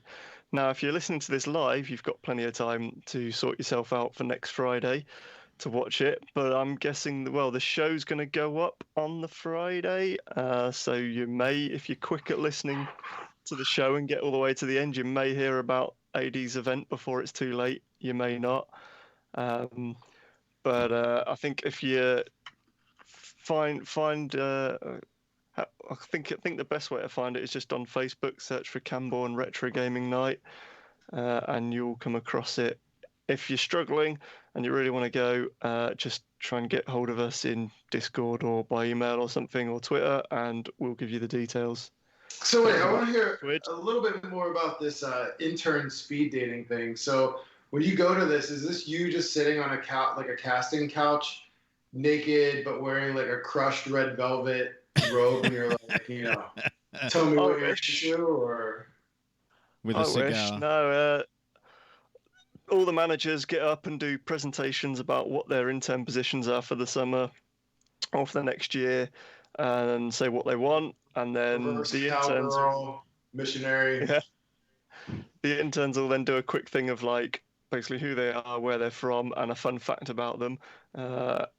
And then they choose which people they want to, talk to, have an interview about. And so all the managers then get toddled off into their own little private meeting rooms, and the interns get ushered in and then ushered back out very quickly to try and have a chat with and try and convince you that you should be hiring them for your positions. That's about it, really. Nice. So, all this talk of old games, new games in a retro style brings us to a new Earthworm Jim. Exclusively available on the Amico, which is, of course, the upcoming Intellivision game console. So, the original Earthworm Jim team reunites 25 years after its initial release to create a new Earthworm Jim game. And as I said, it is an exclusive. So, are we picking up the console, and are we picking up Earthworm Jim for it by the original team? Anybody? I never really liked Earthworm Jim. So the jury's out on that one for me. I like the character of Earthworm Jim. I was never a massive fan of the gameplay. When I play old platformers like that, I like to know exactly when I'm about to fall off a platform, and just the wackiness of the character and the, the randomness, I think, of where the platforms end. You can fall off something when you think you're not going to, and vice versa. I much prefer a more pixel perfect platformer. Well. Yeah, it was quite zoomed in. But I don't know. The console itself, the games will sell it.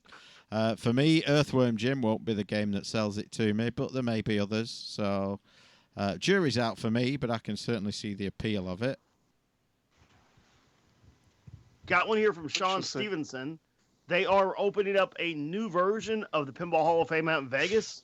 This has been coming for a long time, but they're moving down to a prime strip location.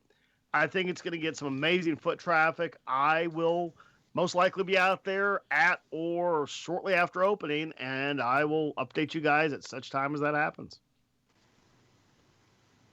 Cool. I've got one which is a new story that I saw on Nintendo Life, but it comes from romhacking.net, and someone has made a Game Boy colorized version of the original Super Mario Land. Because the version on the Game Boy Color of Mario that we got was, of course, a port of the NES game. And I think we've seen a couple of these colorized ROM hacks of Game Boy games before, but this is quite nice. The choice of palette, it makes the Mario sprite. I don't know whether he's done any work to it to alter the Mario sprite at all, but it all because of the way that the Super Mario Land is all the item boxes and all the enemies are quite small and things like that. I think they've put in a bigger Mario sprite and it all kind of looks a bit out of proportion, but it does look very pretty. I'd imagine that you can dig it up and find it just for free, as either a patch for a ROM or the actual full ROM. So I might as well give it a look if you like Mario Land, which you probably do. It's a good game. Yeah, completed that quite a few times on the Game Boy. Hate those ninja guys. So here's something really cool submitted.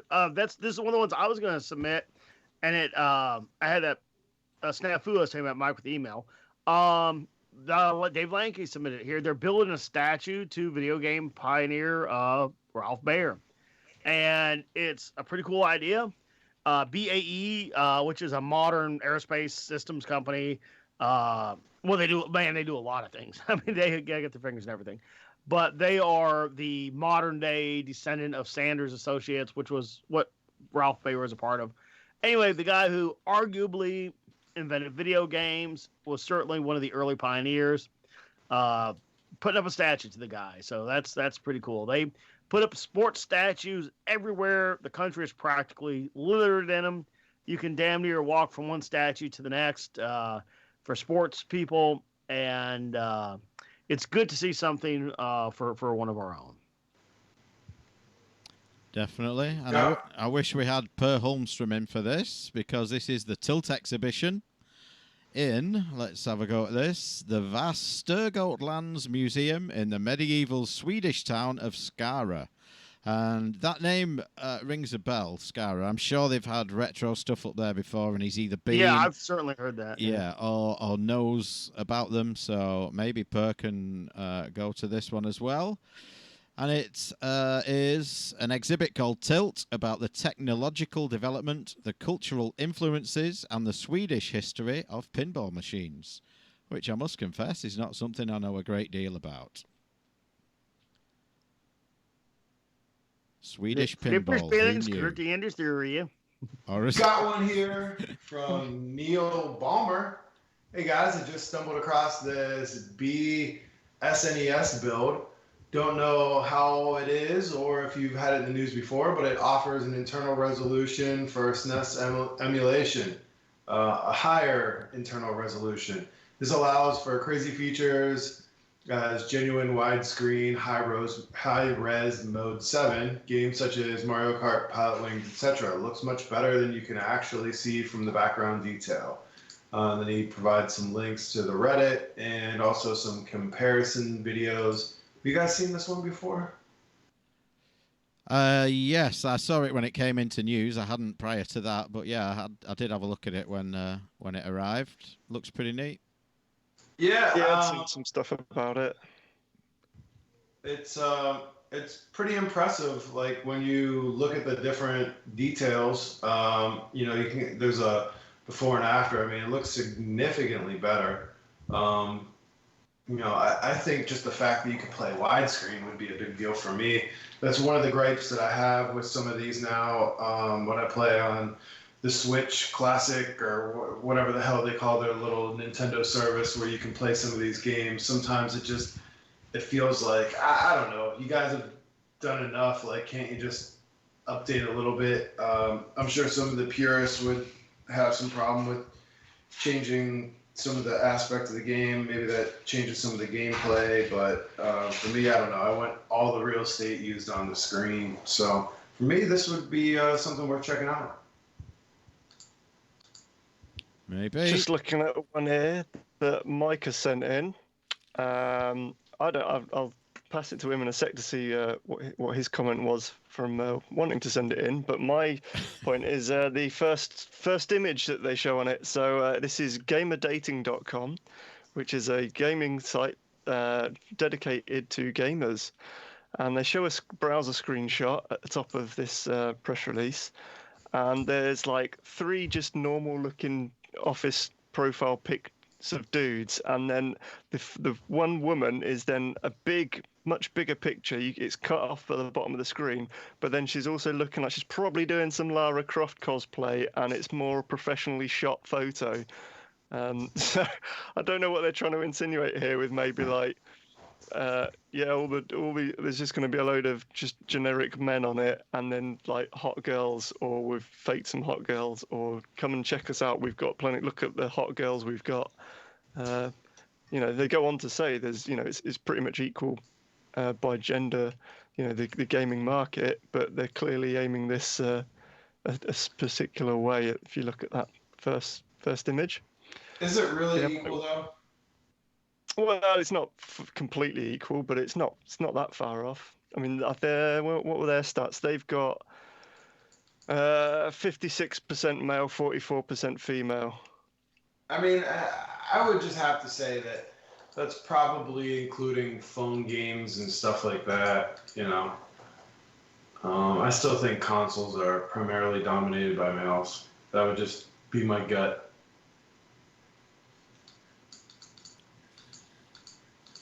No? Yeah?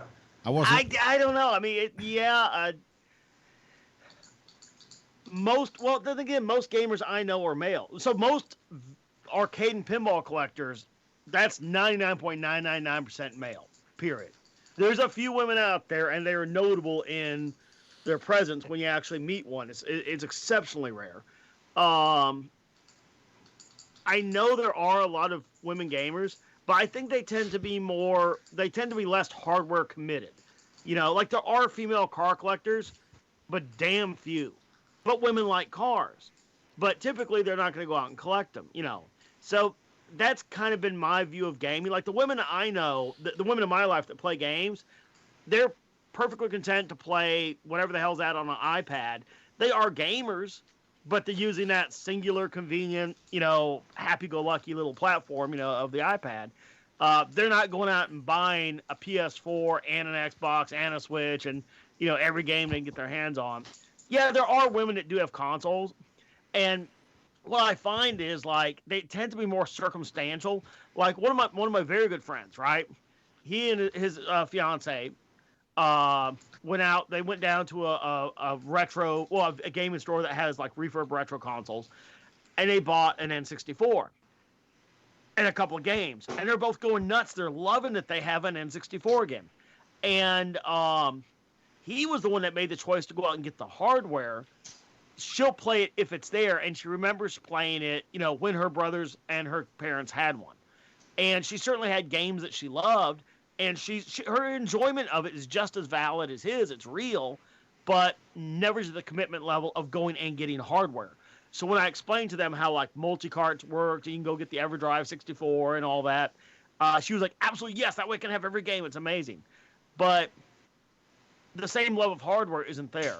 So, yeah, I don't think a lot of women are going out and buying consoles or buying gaming hardware, but I think there's a hell of a lot of them out there more than you think playing games. Oh, yeah. And I read an article not too long ago about the inherent psychology behind collecting and how it kind of is a male thing. I'd agree with that. Well, it depends. All right, okay. There are some things like Beanie Babies, Hummels, shoes. Yes, shoes. There are some things that are certainly female-centric that they enjoy collecting. No question, right? But yeah, are they going to go out and buy, the big, heavy, crazy stuff? Cars, pinball? Nah, not so much. Hey, I gotta grab something to drink. I will be right back. Okay, in live chat, that guy from Legendary Axe says, this is a great idea. Tinder has been terrible for helping me find a chick to get in her underwear and play Wii with me. play the hula hoop game in your underwear. It's the future. Waggle your Wii. One from Mr. James. Now you can play a 10-year-old version of Minecraft in your browser. Cats, Pandas, Notch. Minecraft is a very different game now than the one which launched in 2009. It's more complex, customizable beast, and sometimes I yearn for the simplicity of the earlier days. Well, today you can tickle your nostalgia buds and fire up Minecraft as it used to be via your browser. Just head to classic.minecraft.net and you can play straight away. So I did that, and I feel like I want to throw up. Minecraft always makes me feel sick. I don't think that the field of view is not wide enough, and I think I've talked about this before. There's certain games like the original Half-Life and Half-Life 2. Like I need that field of view to be greater than 90 degrees. Or it just makes me feel queasy. And I played this Minecraft. I'm not sure what the field of view is, but it has to be less than 90. And God, I just wanted to throw up on my computer and keyboard while I was playing it. So for you that don't get motion sickness from restricted fields of view, certainly you can play this old Minecraft while you're supposed to be working and tickle your fancy. Hard to believe it's 10 years, right? I know, yeah. Millie used to play that a hell of a lot and then just completely went off it. She bought the story mode one on PS1, or I bought it for her for a birthday. She played through a couple of those, but now just doesn't touch Minecraft at all.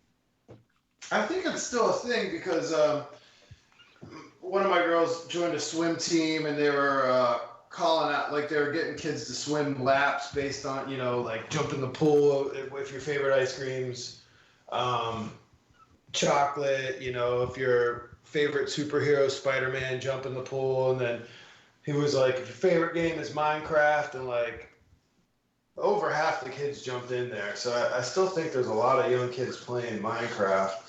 I never got it. It wasn't something I was into, but I even thought it was kind of weird when Microsoft bought it, because it was like, this is the end of its life. It's been out for so long, but I don't know, it seems to be, they had already sold millions of copies. Like, who else is going to buy this thing? Well, obviously people are still out there buying it. And, if I go to the mall and stop in like a Hot Topic or a store like that, they're still selling the little tchotchkes and swag and things like that. So, must still be pretty popular.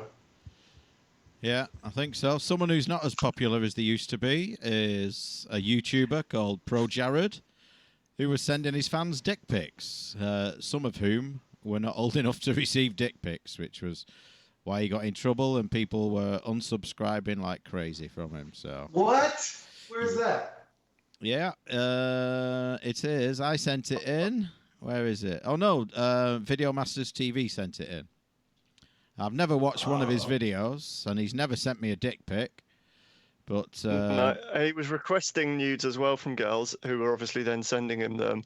And his wife was on Twitter, like, when all this broke, just calling them all skanks and having some of the stuff was brilliant. She was just because she's like, why the fuck are you sending a married man like pictures of nudes when he's asking and things like this. And it was brought up in our Discord chat. Look familiar? Not to like. Discord. No one sends me any nudes. Like, come on, guys. Hey, Retro Gaming Roundup listeners, today is your chance.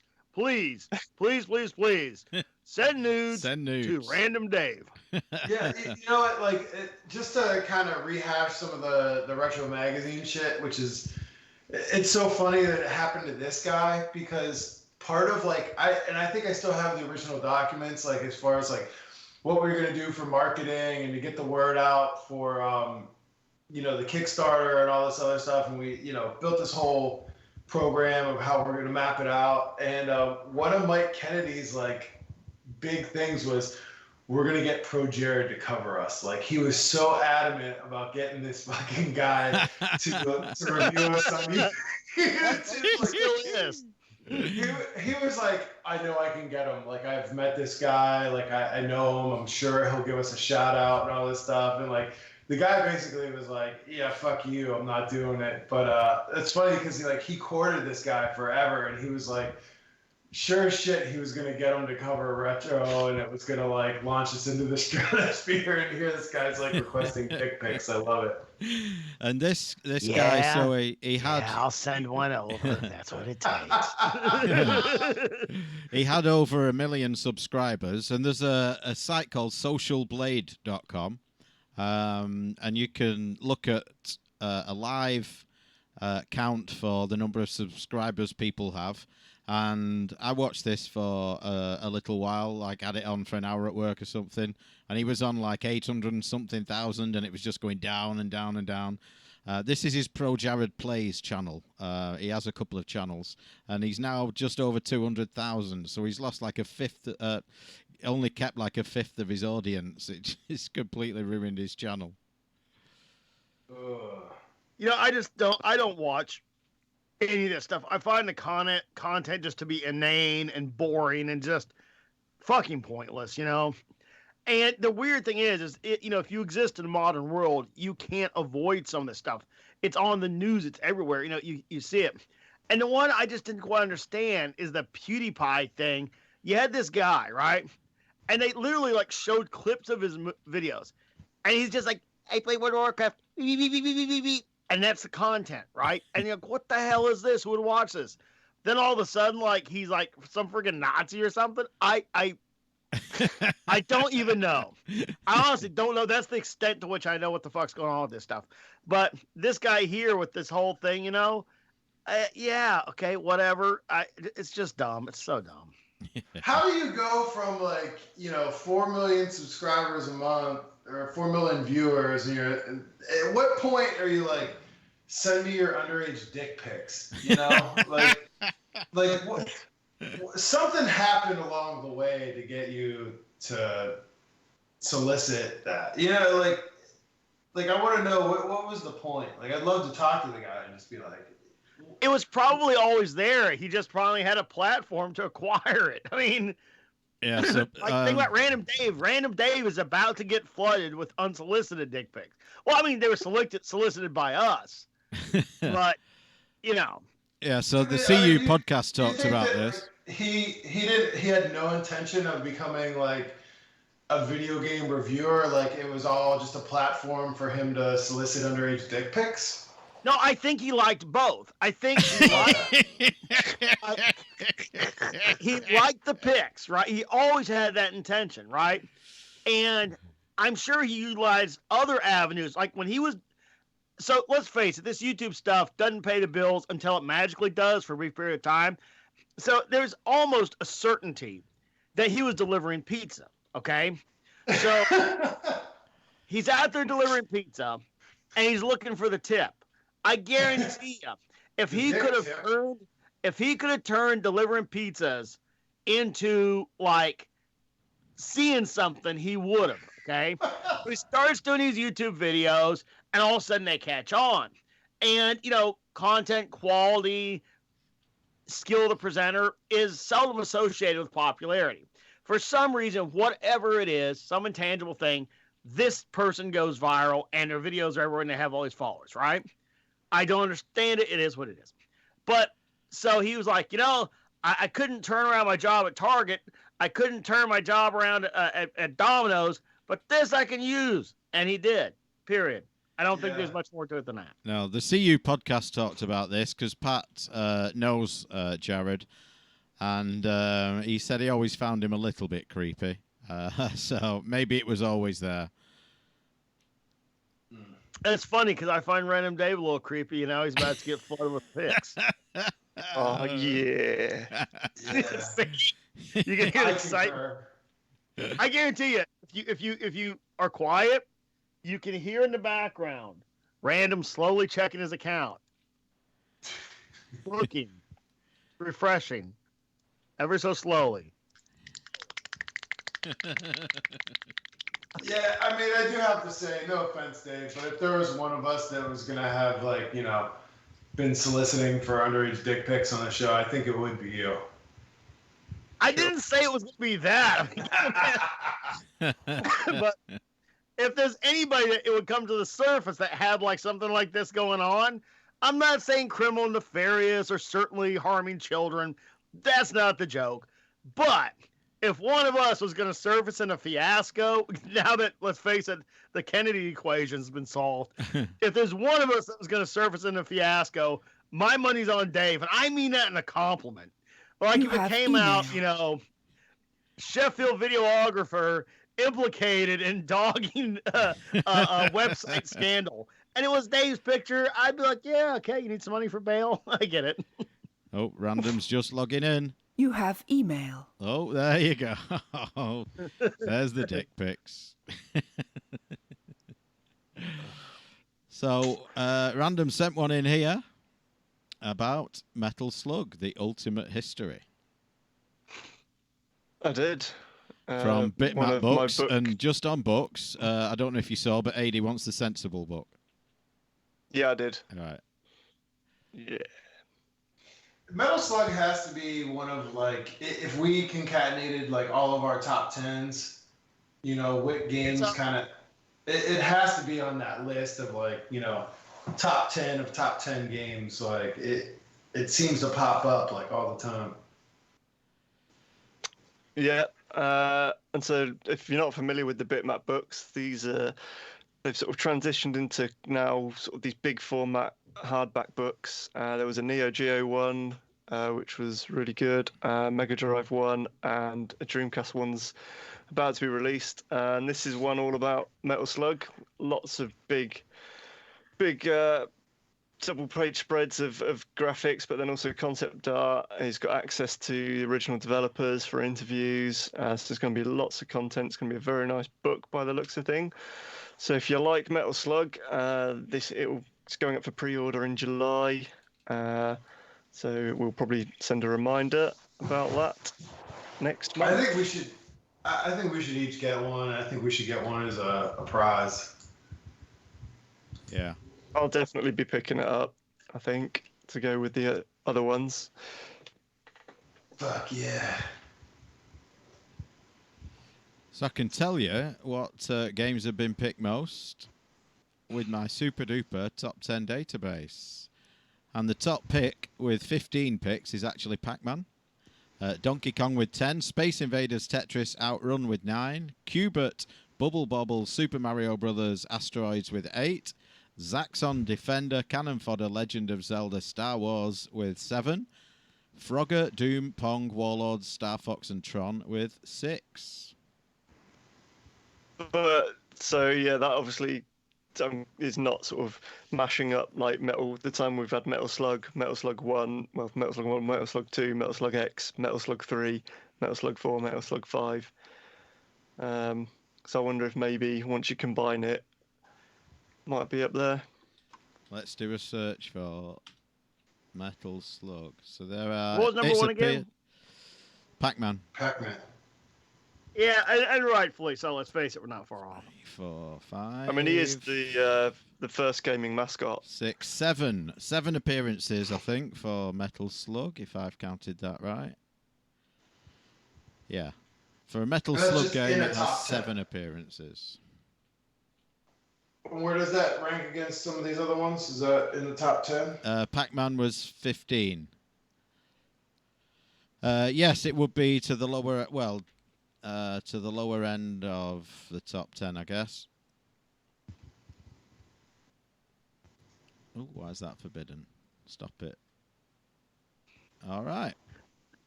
So I got one here from Video Masters TV, and he sends over a very nice email here. It says, "So Scott, UK Mike, and the rest, sung in the style of Gilligan's Island. He's got a new project out here called Gaming Under the Stairs, and he did like sort of an animated series." Tribute to the 80s style gaming, and we are certainly putting this link into our show notes. Please take some time to go give this a watch. I couldn't listen to it with sound here, because it would be disruptive to the show, but watching it, it looks pretty damn entertaining. I'm going to give it a go later tonight. What I really, truly love about this is it opens up with the external shot of this house, and a Ferrari 458 goes cruising by, appropriately trailing a light cloud of smoke behind it. Probably because the fucking rings are shot at 38k miles. But I truly appreciate, if that's an intended joke, I truly appreciate it. Yeah, I did watch that. So it's worth a watch, definitely. So, real quick, if the guy from Legendary Axe has made his transition from house to garage, and he hears us, great. If not, he can pick it up later in the news. I do want to acknowledge 2 lines he threw out there that are pretty funny and accurate. And I think this explains quite a bit. First remark he made is, and Pro Jared's fan base consists mainly of social justice warrior types. They have to virtue signal and unsubscribe. Probably correct. I think that's a pretty good impression. And he also comments that I'm pretty certain the RDR staff is legally required to tell us if they are sexual offenders. Yes, none of us ever been caught. True story. So one that I think I sent in. I'm just trying to find it again now. Yes, I did. It is a crazy Hot Wheels track, and you can see the video in the live stream around about now. And this thing is really pretty crazy. There's lane after lane after lane. It's huge, and these cars just whizzing around. Over 1,000 cars at once, all going around this mock-up city that they've done. That is pretty cool. Willie will lose his shit when he sees that. Oh, yeah. That is... How do they do that? I mean... they have a conveyor belt to take them to the top. If you start rolling from a higher height and it goes to a lower height, gravity pulls them right along. Gravity, man. man. Then you just elevate the fuckers. Then you just but how do they get an elevator. Oh, okay. Yeah, I was wondering. I'm like... Yeah, there's a conveyor belt takes them up. A conveyor takes them up, and then gravity takes them round to the bottom. Gravity works like that. Now, I would expect that after about 5 minutes of that sound, you would be ready to stab somebody. Yeah, pretty much. Oh, yeah, that's definitely there. So Konami, with their latest shenanigans, enjoy the fifth consecutive year of profit growth. So, reviving old properties, licensing old properties, and probably some new stuff as well. Probably mainly the mobile Yu-Gi-Oh games, I think, according to this headline.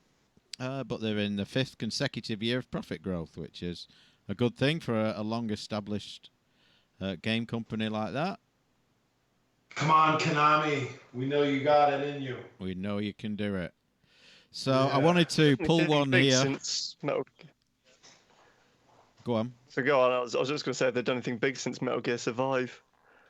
But yeah, can't think of anything off the top of my head. No. Oh, I suppose they're doing all the Castlevania collection at the moment. Yu-Gi-Oh! It's probably huge in other countries. One here that I wanted to pull up, it's a post in our forums, a rare post in our forums, has to be said, from Chris++, talking about yeah, I was just reading that. Yeah, the Starpath Supercharger.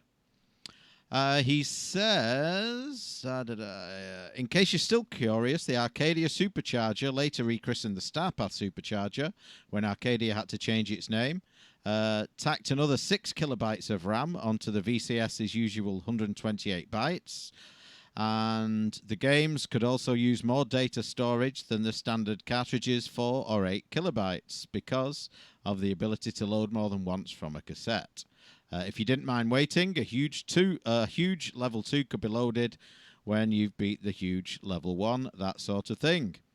And he goes on to list some of the games that were available for it, some of which Scott showed us live last month. And he finishes off with this. Incidentally, I wrote a funny game that combines certain VCS games to see what would happen.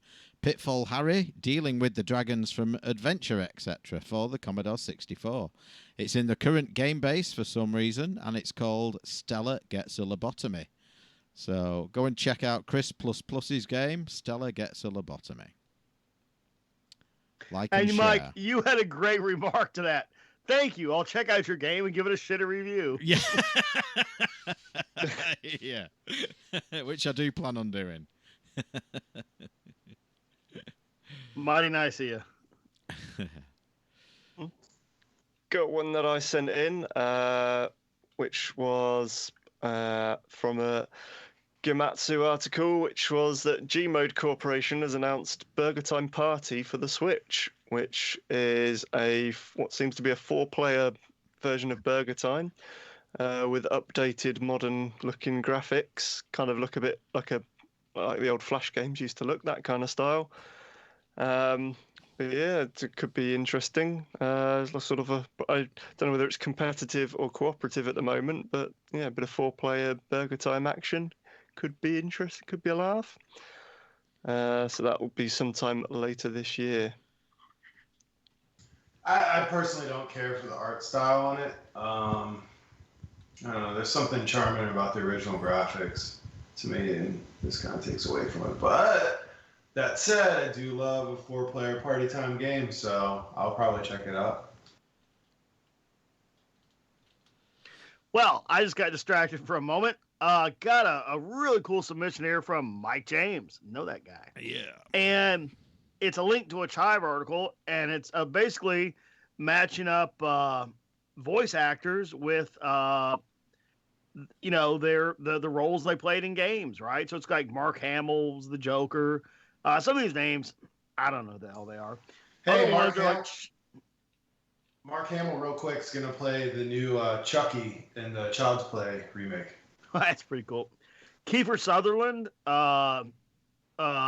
Big Boss, Venom Snake there. John Goodman is Dan Hager. Let's see. Ray Liotta, Tommy Vercetti. That's great. In Grand Theft Auto. Perfect. Liam Neeson played James in Fallout. You know what? This is exactly why I enjoy little articles like this, because it's not like a ton of content. You're really scrolling through it and just, I'm on number 19. I'm almost done. But I was just playing remember, I was talking about the opening of the show. I was just playing Fallout 3 the other day, restarted, because I did a halfway attempt on the PS3. I'm up there playing on the Xbox One, and, it's Liam Neeson. Of course, I didn't know that, but now it all makes sense, Gary Oldman, Victor Reznov, and Black Ops. Some of them are absolutely obvious, and other ones, it's like, really? That's who it is? Like, okay, for example, here, Seth Green played Joker in Mass Effect Trilogy. Okay, I did not know that. Patrick Stewart in Castlevania. Like I said, some of these, it's like, yeah, okay, of course that's who it was. I just didn't notice. And other people, it's like, I had no idea. So, yeah, that's pretty cool.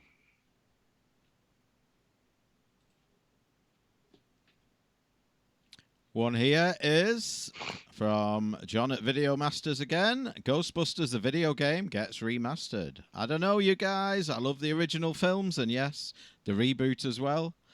Come at me with torches and pitchforks later. I would love to see them do a game based on the real Ghostbusters 80s cartoon with Frank Welker of Scooby-Doo fame, voice Ray and Slimes, and Maurice LaMarche from Pinky and the Brain to voice Egon. Just a nutty thought. Would love to hear your take on this, if any, during the live news. Let's pull it up and see. I was never a real Ghostbusters fan, so I don't know anything about that. I don't know. Depends what they do with the Ghostbusters game. It looks to be the male version of the Ghostbusters rather than the female one, which would be a win for me. Let's play the video and see. Actually, let's play it on the live stream and see. If this comes out on a disc for the PS4, I would probably give it a look. Oh, I like the original Ghostbusters. You know, anything after number 1, the movies, anything after number 1, I just never gave a crap about. The remakes were some of the dumbest things ever done. But if somebody did a current day game based on the original movie, I'd probably give it a look. In fact, I'll be honest with you. I would love to see a string of modern games based on classic movie franchises. Like if we could get Red Dawn, imagine this, Red Dawn as a fully fleshed out storyline FPS / adventure game on the order of like Days Gone or Metro. I'd kill for that. Iron Eagle, like think of it, if they actually did Iron Eagle where you did all the missions, like, you know, the whole storyline of Iron Eagle, you have to sneak into the Air Force base, you have to steal the plans, you have to hack the computer, you have to get the F-16s reserved, you have to, you know, get over there, you have to, you know, get into all the dog fights and land and pick up, you know, the colonel. Man, dude, I'd be there opening day to buy that thing. I can only imagine how many great iconic, now those are like my favorite movies, right? Red Dawn, Iron Eagle, you know. Do you guys have any favorite movies that if they made a modern game that was super faithful to your favorite movie franchise? Real quick, run around table. What would you guys want to see? I think we need a decent Back to the Future game. Compelling. I like it. I like the movie Doomsday. It's not completely retro, but do you guys remember that one? What year roughly? Maybe 2005 or something. So a modern movie. We're talking about classic movies. Think like 89 or earlier. Conan the Barbarian. There have been some Conan games. I'd like to see one that follows the movie faithfully, yeah. Retro Hamer in chat says Willow. The Willow game kind of blows.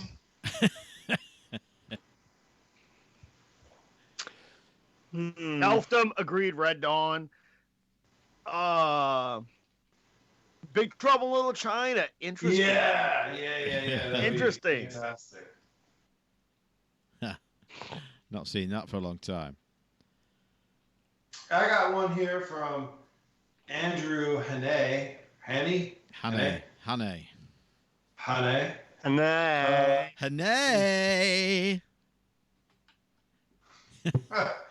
Yet another retro console in air quotes. ThePixelGamer.com. This one is obviously a Raspberry Pi if you check out the modern version they offer. So I went there and checked it out, and I was blown away. They have 9,000 plus games, 30 different systems to choose from, and you can play with up to 4 players on this system. Yeah, so it's probably Raspberry Pi in there. Let's see, the modern edition is 125 euros. The NES edition, which looks like a mini NES case, 150 euros, and the Super NES edition is 155 euros. So I'm not quite sure what that is. Maybe less than $200 though. How the fuck are they doing this, guys? The NES one even says on the case, NESPI Case Plus. Yeah. But I mean, like, they have a little demo video, and it looks good. I mean, you know, you can play WonderSwan, PC Engine, PlayStation. I mean, but they're fucking advertising, like, Legend of Zelda, Ocarina of Time, Pac-Man, Kirby, Bart, you know, from The Simpsons. It's just... like, how soon until this shit gets shut down? Like, it's not possible that this could I mean, they can't, and it says, because I read their games list and their frequently asked questions and stuff, and it's like, oh no, this comes with all of this shit built onto it. And I see these things that are sold in malls and a little kiosk goes up and kind of disappears quickly, or, you know, you have some unscrupulous fella selling modded boxes on your local Craigslist or something like that. But I mean, the website looks pretty nice and clean.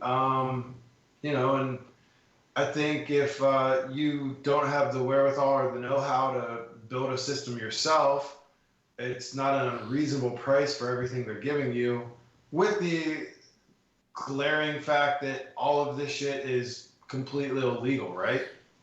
Well, the distributing it with the ROMs on is a huge no-no. That's illegal.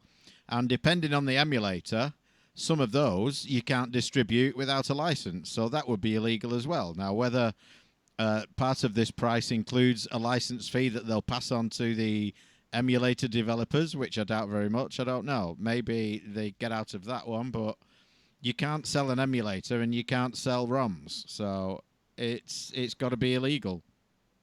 I mean, and they have, you know, Mario, like the Mario sprite on their website. They got Crash Bandicoot giving a thumbs up. Their demo reel has Pac-Man. I mean, they're just asking for a lawsuit. So, you know, I would say if you're in the market for one of these things, thepixelgamer.com, it's just a matter of time. Like, this shit, there's no way that they're not going to get a cease and these things are everywhere. If you scroll through Facebook, there's about a 99% chance you're going to see a system just like this. And it's always presented as like an original idea. Like, these two gamers decided to create their ultimate console. And it shows them like taking what is obviously just a fucking Raspberry Pi in a case out. And they plug up the cables in quick rapid motion with that little funny drum sound. And next thing you know, they're like playing their favorite games, you know? It's like this time when this guy went over to this other guy's house and they had all the kids and they were going to be like crowded around playing this game on the console. It's nuts. Yeah, but I mean, do you think that these publishers are just playing whack-a-mole at this point? You know, as soon as they shut one down, another one pops up, or... I mean, think about it, okay? Let's say you get an ad onto Facebook, right? And you sell, because you buy your basic Raspberry Pi starter kit with an SD, you pay $65 for like, you know, a knockoff of a Kana kit or something, right? So you sell it for, you know, 120 and you get 10,000 orders. You did okay. You did okay. And what are they going to do? Devote a lawyer to sue you? No. There's so many people out there doing this. I don't know. I mean, it just seems unbelievable to me that these things exist. I mean, a fan tries to make a fan game with, you know, a Mario sprite and they get shut down, but these guys are blatantly advertising. Dude, it's everywhere. It's on Amazon. It's everywhere. And, you know, I see why people are doing it. Because if they can, let's say they get through the aperture before it's closed down and they get a couple thousand orders, right? Because somebody else thinks this is an original idea, an original product, and didn't know it's just a pie in a box and doesn't even know what a pie is, right? They get a couple thousand orders in, right? Then on the same fucking Amazon, they go and buy a whole bunch of Kana kits, burn some SD cards, and resell them for tens of thousands of dollars. Yeah, there's a big motivation to do this. Got one here from Glenn Monet, and it says, "G'day, guys. Stern announces two further options for two pins that I'm a big fan of. Batman 66 now has a Catwoman signature edition, and the Monsters have a colorized version of their premium. I love the grayscale on the premium, but the new edition looks great too." You know what? I mean, I get why Glenn likes them. I like them too. If I was going into a pinball place, yeah, I'd take a look at it. I'd play it, right? Great. But honestly, as a pinball buyer, I accepted when I went from just one standard version of the pinball, which I think to this day is still best, right? They went from the standard, there is, like, if you own, you know, whatever, X Pinball. You own X Pinball. You don't have version A, version B, whatever. You have the damn game. That, I think, was the way pinball should be done. Then they went to this good, better, best model, okay, where they remove a couple $100 in features. I'm talking retail price. I'm talking tens of dollars in production hardware, okay? Like, okay, KISS, you take the Paul Stanley that goes down on the crane and you take out that feature. It's $50 in production cost hardware. And then you sell it as the pro, as the pro instead of the premium, right? I disagreed with that. I think but I've gotten used to it. I get that it's out there. And now when I buy a new pinball, I look very carefully. Okay, what are they taking out of that game for the hundreds of dollars, if not thousands of dollars in price difference? And is it something I can add back in very easily? Sometimes it is, sometimes it isn't. Like, I'll give you an example with KISS. They had that Paul Stanley feature, right? And the back box thing. And they, remove it from the software. You can't load the updated software to the original one. And they're very, very protective, okay? Well, I hate to say it, Gary. I got a basic servo controller and built a much better version of the Dancing Paul Stanley than you guys ever did. And did it my damn self. But I came with a better product for, a little less money. Now, this is getting silly. Not just Stern, but everybody out there. And if I was sitting at a table at an expo with these guys, I'd say, what the hell, man? I mean, I know you guys got to pay for your company and everything, but how many damn special editions? Oh, it's like getting like these goddamn game editions. Oh, this is the Ultra Criterion Special Edition. This is this skin. I mean, what's next? Just make the damn pinball game and deal with it.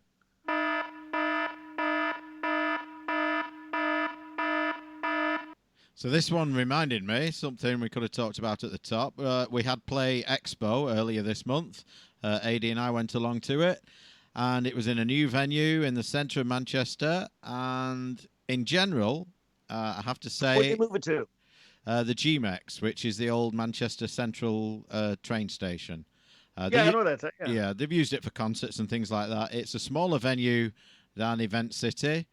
And the whole event, I have to say, just felt a bit lackluster, if I'm honest. I don't think it was as good as previous ones. There certainly wasn't as much stuff there. The best time I had at the show, I think, was just sitting in the bar with AD. Jeff Neal came along as well, met up with him. And oh God, what's his name? I'll have to go to YouTube to find it. He does the Spectrum show. What's his name? Paul Jenkinson. Met him for the first time. Had a chat with him and our friend Gareth, who meets us at expos. We chatted with him, had a few beers, and then went and played some games. One of the games I did play was this new Stern Munsters pinball. I'd played the Batman 66 before, and I do like that version of Batman, and I do like the pin. The Munsters I played, and I do like the table, but it was draining like crazy because I looked at the spirit level on the thing, and it was like the bubble is supposed to be between the two lines, and it was way above the top one. They just had it tipped up way too much, presumably to keep the queue down to make your games end earlier, but they just ruined the gameplay. It was stacked up way too high, and it just drained like crazy. But I did like the game. Got to see a few of the video animations that you get. Yes, it was the monochrome version, but I'd like to play that game in its proper configuration without it jacked up to hell. We did get to one of the talks, the last talk on the Saturday, which was somebody you do not see out in public very much, and that was Matthew Smith, creator, of course, of Manic Miner and Jet Set Willy.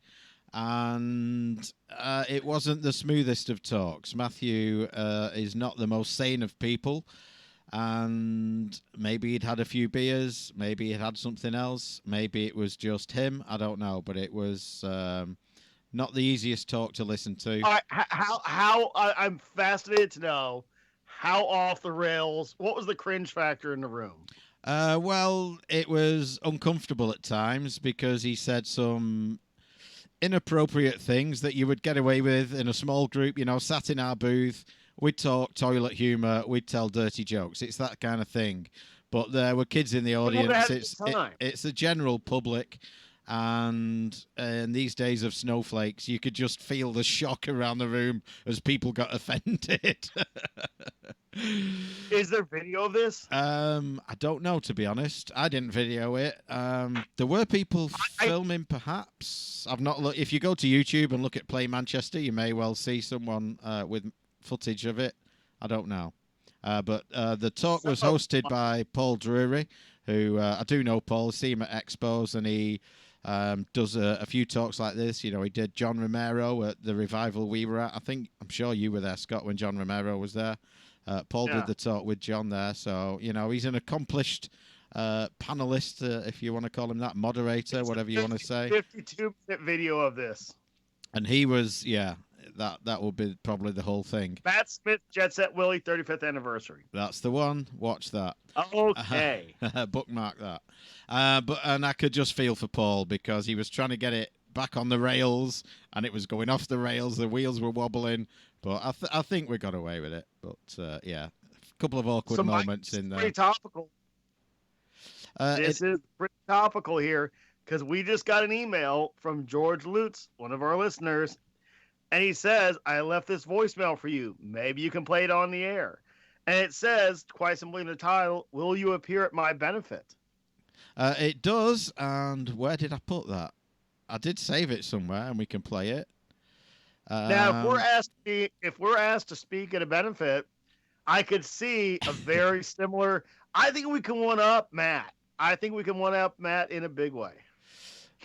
What we need to do is we need a set that's a car park and a bunch of beers in a cooler in the boots of the cars, and we'll just do a live car park drinking. Car park drinking, yeah. Let me just cue this up. There was a prize alarm. I'll check to see if anybody won that. But first, let's just hear from George Lutz. This is what he had to say. Hey, man. I just called to see what you're doing next weekend. If you don't have any plans, I'd love for you to come to this benefit that I'm doing. It's a benefit for women with no legs. They say the place is going to be crawling with pussies. And that's what George had to say. Honest to God, I had not listened to that before this moment. I was almost thinking it was going to be like, oh, I'm doing a gaming expo down here. Well, speak. I'm not going to lie.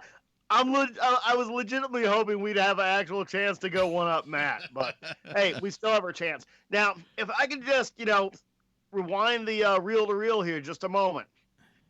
I think Random's on to something. We need to do some. You know what? We could do a series. We could either call it Car Park Drinking or Drunken Public, where we go to some place and post up with a bag of beers and sit there and drink them and talk about whatever the topic at hand is, and then interact with random passerbys. Car Park Drinking is our next podcast. It's got to be done. we could get quite a few of these done while I'm over there. What are the rules with drinking in public over there? Is it more lenient? Find out how far this can be tested. We'll find out. Some places you can do it. There are places with bylaws where you can't. Anywhere around like a concert venue or a football ground. I was going to a concert in Manchester. Which was it? Probably the Foo Fighters or U2. And I was on my way in, and because I was working in Manchester at the time, so I'd parked the car around the corner. I was walking up, bought a couple of beers. I was just walking up to the venue, drinking a beer, and this policeman comes up to me, says, "You can't drink on the street round here." I said, "Well, I'm not throwing them away." He says, "Go down that street there where I can't see you." So I just walked down this street, sat on the pavement, drank a couple of beers, and went into the concerts. But some places there are local bylaws where you can't, but in general, you can. We don't. So, Mike, you know where that bridge is? You know where the train station at Sale is, where the bridge is, and there's a pub by the bridge. Yeah. I think that's where we should shoot one of these. Me, you, and Dave hanging out by the Sail Bridge, you know, because you got people coming off the train and all that. And there's the obvious, not to oversell, there's the obvious oddity of the American accent with these two common twats. And we're sitting there drinking in public and asking people, we got a camera set up, right? We're like, what do you think? Here, we pop them a beer. What do you think? And just started interviewing them. Car park drinking. We'll have to do it. Well, I'll be there shortly. Let's get to it. Mark, you're missing out, dude. Yeah, not in the cards this year. Going to Curacao. Trying to refresh my email, which has decided not to show me the next news item. There it is. Well, I got one, and it's from our good friend Sean Stevenson. Duke Nukem Amiga AGA. This looks like a fantastic port. It's for a higher-end Amiga, but still very impressive. So it's amatopia.com/duke-nukem-3d-port-amiga-AGA. And the show notes will have that. But yeah, Duke Nukem, you can kind of play it on anything, and this looks pretty good. You have, this does need some good hardware. I mean, they're saying you need a 6080-40, which is kind of like the 486 compared to the 286 in, you know, the 68K world. You need 64 megabytes of fast RAM. So, for example, the Apollo 1260 emulator has a 6080-60, but only 32 mega RAM. There are some pretty cool accelerator cards out there for the Amiga that can do this, but my weapon of choice would be the Amiga. I'll hold it for the camera here. This A500 rig I built, running a Pi with the Amiga emulator. It literally boots up as I'll pop the top off here. This thing is overclocked. Oh, actually, I'll pull the Pi out and show it. This sucker here, double fan, big heat sinks on the chipset, all the chipsets. This thing here can belt out some serious Amiga performance. It's wonderful. You get the experience of anything from an A500 with a single floppy up to the top of the line, best theoretical Amiga that never existed. So I look forward to trying that out on some Amiga AGA. AGA, for anybody who doesn't happen to know, is the sort of the upper end chipset that came out. So it would be like comparing I guess maybe like the original Amiga being a 286 with a basic VGA board to comparing a 486 with an accelerated, you know, video graphics card. So just higher end, higher resolution, more possibilities. Cool. Pick it up. So got one here from Spinal, which is someone has made a Game Boy emulator that's packaged as a live wallpaper for Windows 10. And this seems similar to something I used to do. Me and my mate at Sumo, we had a NES emulator that was it was a screensaver, and that one would actually play. Well, depending on, you could set it up to however you wanted, but we had sort of about 16 to 32 different games all tiled, all playing at once, and it would obviously just boot up the ROM and play through the attract mode.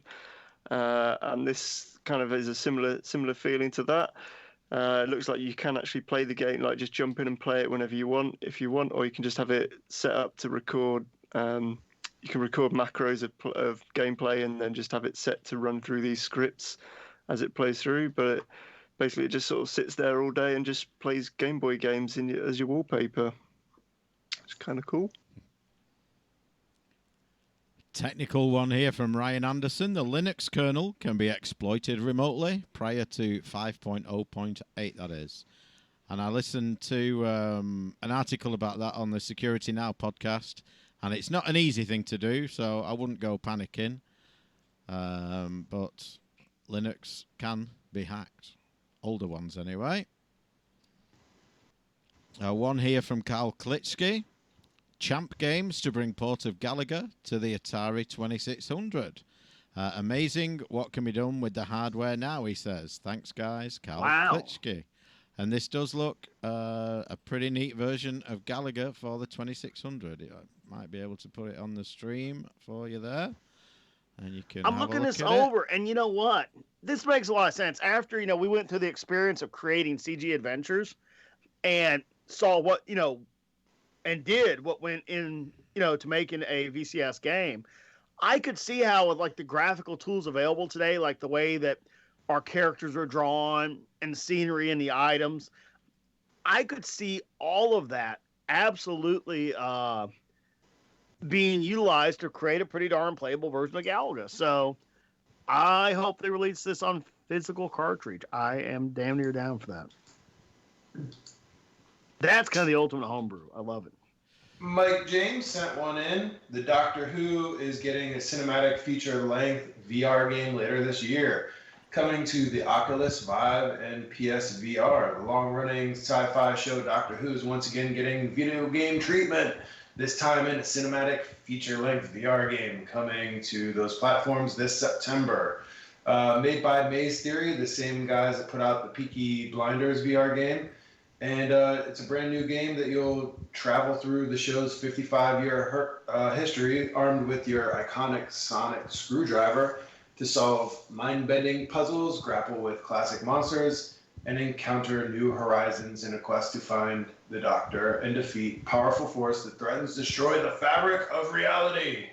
So check this out. I'm not much of a VR player. Do you guys have a VR setup? I don't. I mean, not on a modern system. I have, retro systems. But I kind of been meaning to pick up that PlayStation VR, and I was going to until I figured, fuck it, let me get an Xbox One. I want to do Halo and, see what they've been, because I was very curious with all the wonderful changes that were made in the PS4 to make modern gaming more accessible to non-double thumb gamers. I was really, really curious if they had done as well on the Xbox. So that curiosity outweighed the virtual one. If I bought it now, I'd literally have no time to play it. So sooner or later, yeah, I'll give the VR PlayStation a go. Just I don't know when the hell I'm gonna get to it. Yeah, I've got a PlayStation VR. I play fucking Wipeout is well worth playing on that in terms of sort of retro stuff. Or retro themed things. I ended up playing. I slipped into a bit of a hole playing. I picked up the 2 motion controllers, which are pretty hard to come by. I managed to get some, and then started getting into Skyrim VR, and then ended up I'll just sort of sit there for hours, just sneaking around and doing a load of fucking stealth archery on people. And assassinating them, and just seem to end up wasting a lot of time playing that, which is good fun. I mean, it looks good. There's only the article only had a 60-second preview, which maybe in total has about 15 seconds of gameplay stuff. But, I mean, it looks very good. This stuff just makes me sick, so I won't be playing it. I'll get one at some point. Haven't got one yet, but I will get one at some point for playing Assetto Corsa, because I know that supports it. So I will do that. Another game that's coming, sent in by Random Dave, which is Grid Picks for the Commodore 64, and I do believe it's loaded on the live stream there, and it's Picross for the Commodore 64. Not too technical a challenge, I wouldn't have thought, for the resolution and the processing power.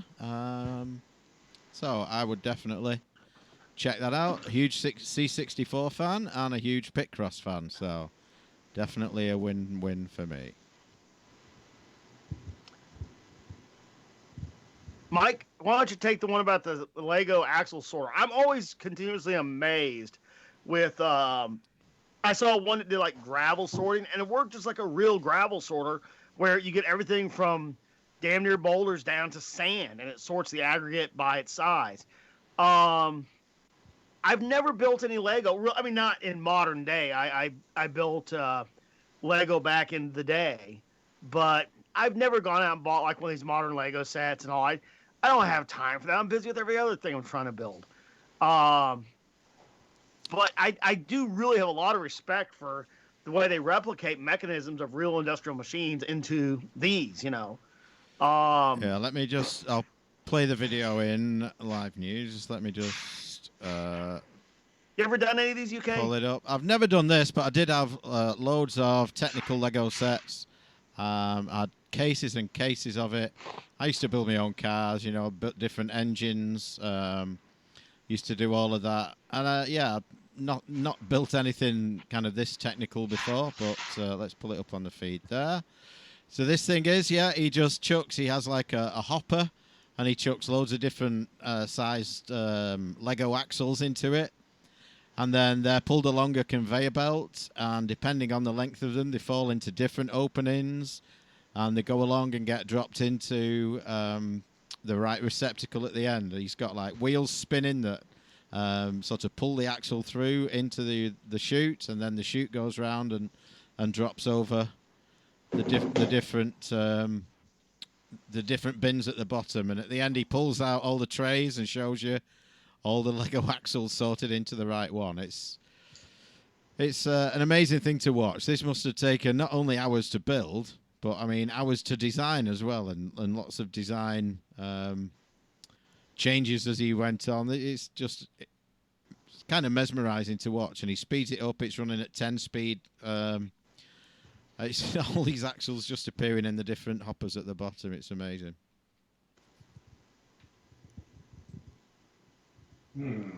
So one that you submitted here that I've seen a little bit about lately is Huawei. And they're a Chinese phone maker, huge. They make some neat phones. I've seen some of their tech, and the hardware rivals Apple. The software does not. But that said, Huawei, over and over and over, their stuff has been caught with having spyware in it. Huawei, like many things, it's owned by the Chicoms. It would be a hell of a leak of sensitive information from a lot of sources. And the Chinese, they're all about that intellectual property theft and anything else they can get their hands on. But it doesn't make a lot of sense to me. I mean, they love industrial espionage. They love stealing an idea or a product and then producing it cheaper. But I don't quite get that because, with all that, wouldn't it have been easier just to make the products and sell it? They make some good phones. I think some of their tech is pretty innovative. It seems to me if they just put malware and spyware-free firmware and sold a legit product, they'd make a fuck ton more money globally than they would trying to, load it up with spyware and get it into sensitive places. I don't know. It's not necessarily just that they put spyware in. So the problem with Huawei, there's a lot of moving parts. You're right. Yeah, I did oversimplify it. Yeah, the problem with Huawei and any Chinese company, the Chinese government pretty much owns you, and especially a company this size, the Chinese government wants a part of you. They want your data. They want who you're selling to. They want what you're making. They want the data you're capturing. And so Huawei are the company that is rumored to be helping the UK put out a 5G network.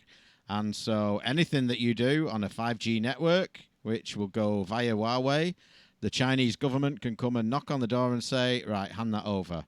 And that is why nations, the US, the UK in particular, are saying, right, we don't want to work with this company anymore. You need to be careful because of, international espionage, not necessarily, spyware on a personal basis. And the whole thing, right. And you absolutely expanded on, I hit on one of the dozen facets of their behavior that is problematic or destructive. So I think it underscores the point. Wouldn't it just be better to make the product and sell the product without all this horse shit? Yeah. Leave the software aside, make the hardware. Yeah, and now of course this. Why isn't this like a bigger known entity? It seems like because politicians are making money, and politicians and media aren't going to tell you about it because people are making money. Huawei are going to newspapers and saying, "Here you go. Do you want to go to this football game? Do you want to go to this meet? Oh, here's an envelope. Maybe you don't want to cover that story." Yep. I mean, it seems that if enough people knew even like. Well, you can't say that. I mean, enough people know who killed JFK, but do we? No. People know, but you don't find out. And you're not going to find out because money talks. Here's this phone you can get at a discount. By the way, it's recording absolutely everything you do and sending it to the Chinese government. I don't think that most people would buy that phone. They'd be like, tell them to fuck off. I'm not buying it. Well, look at the thing Facebook did. Was it last year they did it and they recently stopped? Like, if you want to continue using Facebook, give us your email, username, and password. And people did it because they don't fucking read. And so Facebook were going through all of your email, just like Google do on Gmail, and people are oblivious to it, or they just don't care that these companies have all the data. We do. We're more technically minded, and we don't want people reading all our fucking email. But they do it, and they just don't care. Yeah. I think someone at Google's going to get a shit ton of dick pics.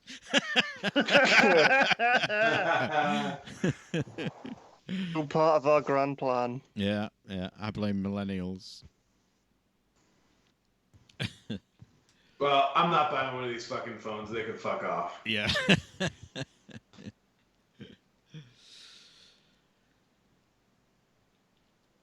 Yeah, I just it's frustrating because it's it seems like just selling the product to be easier than scamming. Now we know the Chicoms want this. I mean, they want to gather not just through the spyware, but through the strong arm access and everything. They want to gobble up every bit of competitive advantage they can get. But it seems like, again, they could just make more money selling an honest product. I don't know. I wonder who their new CEO is. God damn it, do we want to look? Talking about an honest product, here's one from The Onion. And it's sent in by Karl Klitsky. And the headline is, in major blow to Sony's upcoming PlayStation 5, Microsoft announces PlayStation 6. Oh my God, I haven't even gotten the link open. I'm already laughing. Well, speaking of which, supposedly, so AMD were we had a keynote yesterday, just sort of announcing officially the new Ryzen CPUs and the Navi graphics cards. And supposedly the graphics cards were going to be, I think, branded the 3080, which would then bring it one after the 2080 and so on that NVIDIA have just launched. So they had filed with the EU courts a few days before that, trademarks for like through all the 3000 series and all the 4000 series. So now the AMD graphics cards are now just the 5000 series. So it's all just fucking ridiculous, all this numbering, and then like, oh, we'll just number ours the one after the last one that our competitors last did, and fucking stupid. God knows what they're going to call the next Xbox. Now they went to one. Oh, what, you did the Xbox 0.5? I mean, yeah. It's still the dumbest name ever. I know I've said this before. I know I repeat myself, but how the hell was there never a meeting where somebody said, but the first one was the one. Won't this confuse the shit out of the customers? And where do we go from there? What do we do next? But it's like nobody had this discussion. The problem was with the beginning of that thing. So I had, I was at the time, I was invited into what Microsoft called the Xbox onboarding stuff, which was basically advanced preview, sort of, this is what we're doing with the hardware, this is what we're doing with the ecosystem. And that was when they were laying out all their plans of, well, we're doing all this always online, and I was sort of giving them questions at the time about it all. But it was at a point where, they didn't really think anyone, they were just so bullish about it. Was like with Sony when after PS2 they brought out the PS3 and they're just like, it's going to be so expensive, but that's fine because you'll want it so much you'll get a second job to pay for it, because we're so great. And then obviously it kind of just flopped in the wake of the Xbox. But coming off the Xbox 360, they were so bullish they could do whatever they want. They just went, we're going to do this, we're going to do this, we're going to do this, fuck the consumer, we don't care. They're just going to, they've got no internet and they're not going to be able to play the games, that's fine. They'll be playing on their Surface instead and playing on that stuff on there. But they won't mind because the games will be so good. They'll just deal with it and be happy when it comes back. And all this sort of mental stuff. So coming up with there was a lot of talk it was going to be Xbox Infinity and all sorts of stuff. But yeah, so someone would have gone, oh, we'll call it the Xbox One because it's the one thing that you need for all of your TV and media and Blu-ray and everything in one box, one system.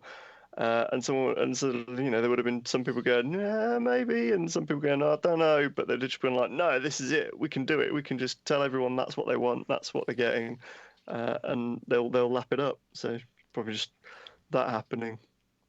Wow, that's some hubris right there. Great remark here, where it says it remains to see how Sony responds by getting leapfrogged by Microsoft like this. Some Sony fanboys are already insisting the PlayStation 5 will be better than the PlayStation 6. God, that's great. Well, speaking of consoles and online, the Ouya's Game Store closes for good next month. So all of you I didn't know it was still a thing. No. All of you who still play your Ouya, get on the shop and buy all your games now. If there's any of you out there anymore. Do you remember when the Ouya was announced? Who got very excited about it and bought website domains and did a bit of reverse Midas touch on it? Who was that? I don't know. Who would do something like that? A prime businessman. A serial entrepreneur. Of course. Honestly, I'm not even lying. Did he? I don't remember this bit. He did. Yeah, he got very excited and did. What was it called? It's like no, I remember him being excited about. I remember him getting excited about the Ouya. This I do recall. I remember he pre-ordered one. He's like, "Yeah, this thing's gonna be huge." Ouya, Ouya, Ouya. I don't remember him trying to spin off a Parasite business. Pretty sure he set up a forum that had a grand total of about 3 posts on it ever or something. It was just a copy and paste of the RGR forums, I think, with then just some graphics changed. And then I think he then what the hell is it called? Didn't he then bring in an Ouya, just then roll it into the RGR forum as just an Ouya section because no one was going to. I remember that. Ouya Arcade or whatever it was. I remember that, but I don't remember him setting up a whole parallel infrastructure. Man, you know what? I was joking with UK Mike the other week as we were, I was telling him how profoundly funny I find it that we have ColecoChameleon.org as, we have that from when we bought it for Shenanigans, and it is now the launch pad for his book, and I truly love that. And I said every now and then I think about buying him up some of his other stuff just so I can come back and hammer him in the face with his own stuff. But I told Mike, I said, I think this is largely useless because he doesn't remember what all he bought. I guarantee you, as much as I don't recall this shit, I'm willing to bet he doesn't recall less than we recall. Yeah. Well, I will say this about the Ouya. I was like a day one Kickstarter backer. This came across my email that it was coming out, and within the first hour, I think I backed it. I really enjoyed the console at the time. I thought it was really good. There was some very enjoyable games that I played on the system. Had some easy, sort of idiot-proof emulation stuff going on. I thought the form factor and design was well done. The only thing I didn't really care for was the original controllers. The buttons were a little sticky. Getting the faceplates off to get to the batteries was a little cumbersome. I think I still have 1 or 2 unopened controllers in a box somewhere that they were blowing them out at Target a couple years back, and I picked up some extra ones. And unfortunately, I fried my fucking Ouya because I had a bunch of different plugs in my man cave at the time. I think one of them went to one of those those globes that light up, like the electrical globes where you put your hand on the glass and the electricity jumps across. Oh, the plasma ones? Yeah. Yeah, plasma ball. I think I plugged it into the plasma ball plug instead of the one for the Ouya, and I think I fried the fucking thing and was never able to turn it back on again, unfortunately. But I enjoyed it. I thought for $100 it was, with the controller and everything else, you got to try the games, some of the original GUI on the interface of the store was not good, but they addressed that and updated that a few months later. To me, it was kind of sad to see that it never really got the legs it deserved. I thought, the price point, like I said, the design, everything else. I mean, it was a cool little system. I haven't heard about it in years, though. I haven't been able to turn mine on in a couple of years, so not surprised to see this thing sent out to pasture. Well, it was quite a shock. I remember when Razer ended up buying basically all the IP in store, and like at the time kept it running, and it never seemed to make sense why Razer were buying it in the first place, and why they were keeping it open. Whether they were doing some sort of Eli job of just buying an email distribution, accounts list, and that's all they wanted the property for, and they just had to buy the rest of it with it. I don't know.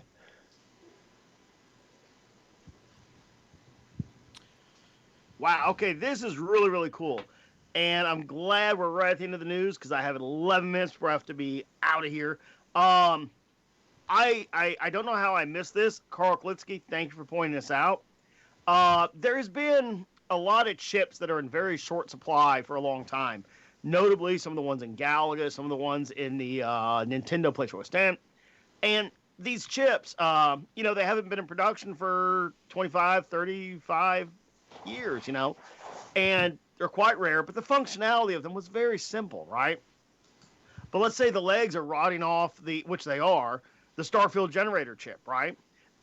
What they do is actually just really, really simple. These were not, at the time they're complex, but these are not complex chips by today's standard. And it's very simple now to reproduce these with, little microcontrollers or, heck, even PICs or whatever. And Hot Rod Arcade has come out with a Poke 1, the Poke replacement chip. So the Poke chips are used in a bunch of Atari games, and there are several variants of them. And here they've produced, which is kind of common now, a little circuit board that has several chips that perform the function of the original chip. I've seen a good number of these little systems that emulate the functionality of an original chip. And $40, and this is a very, very convenient way to get a game back into operation. Here's what it works on so far.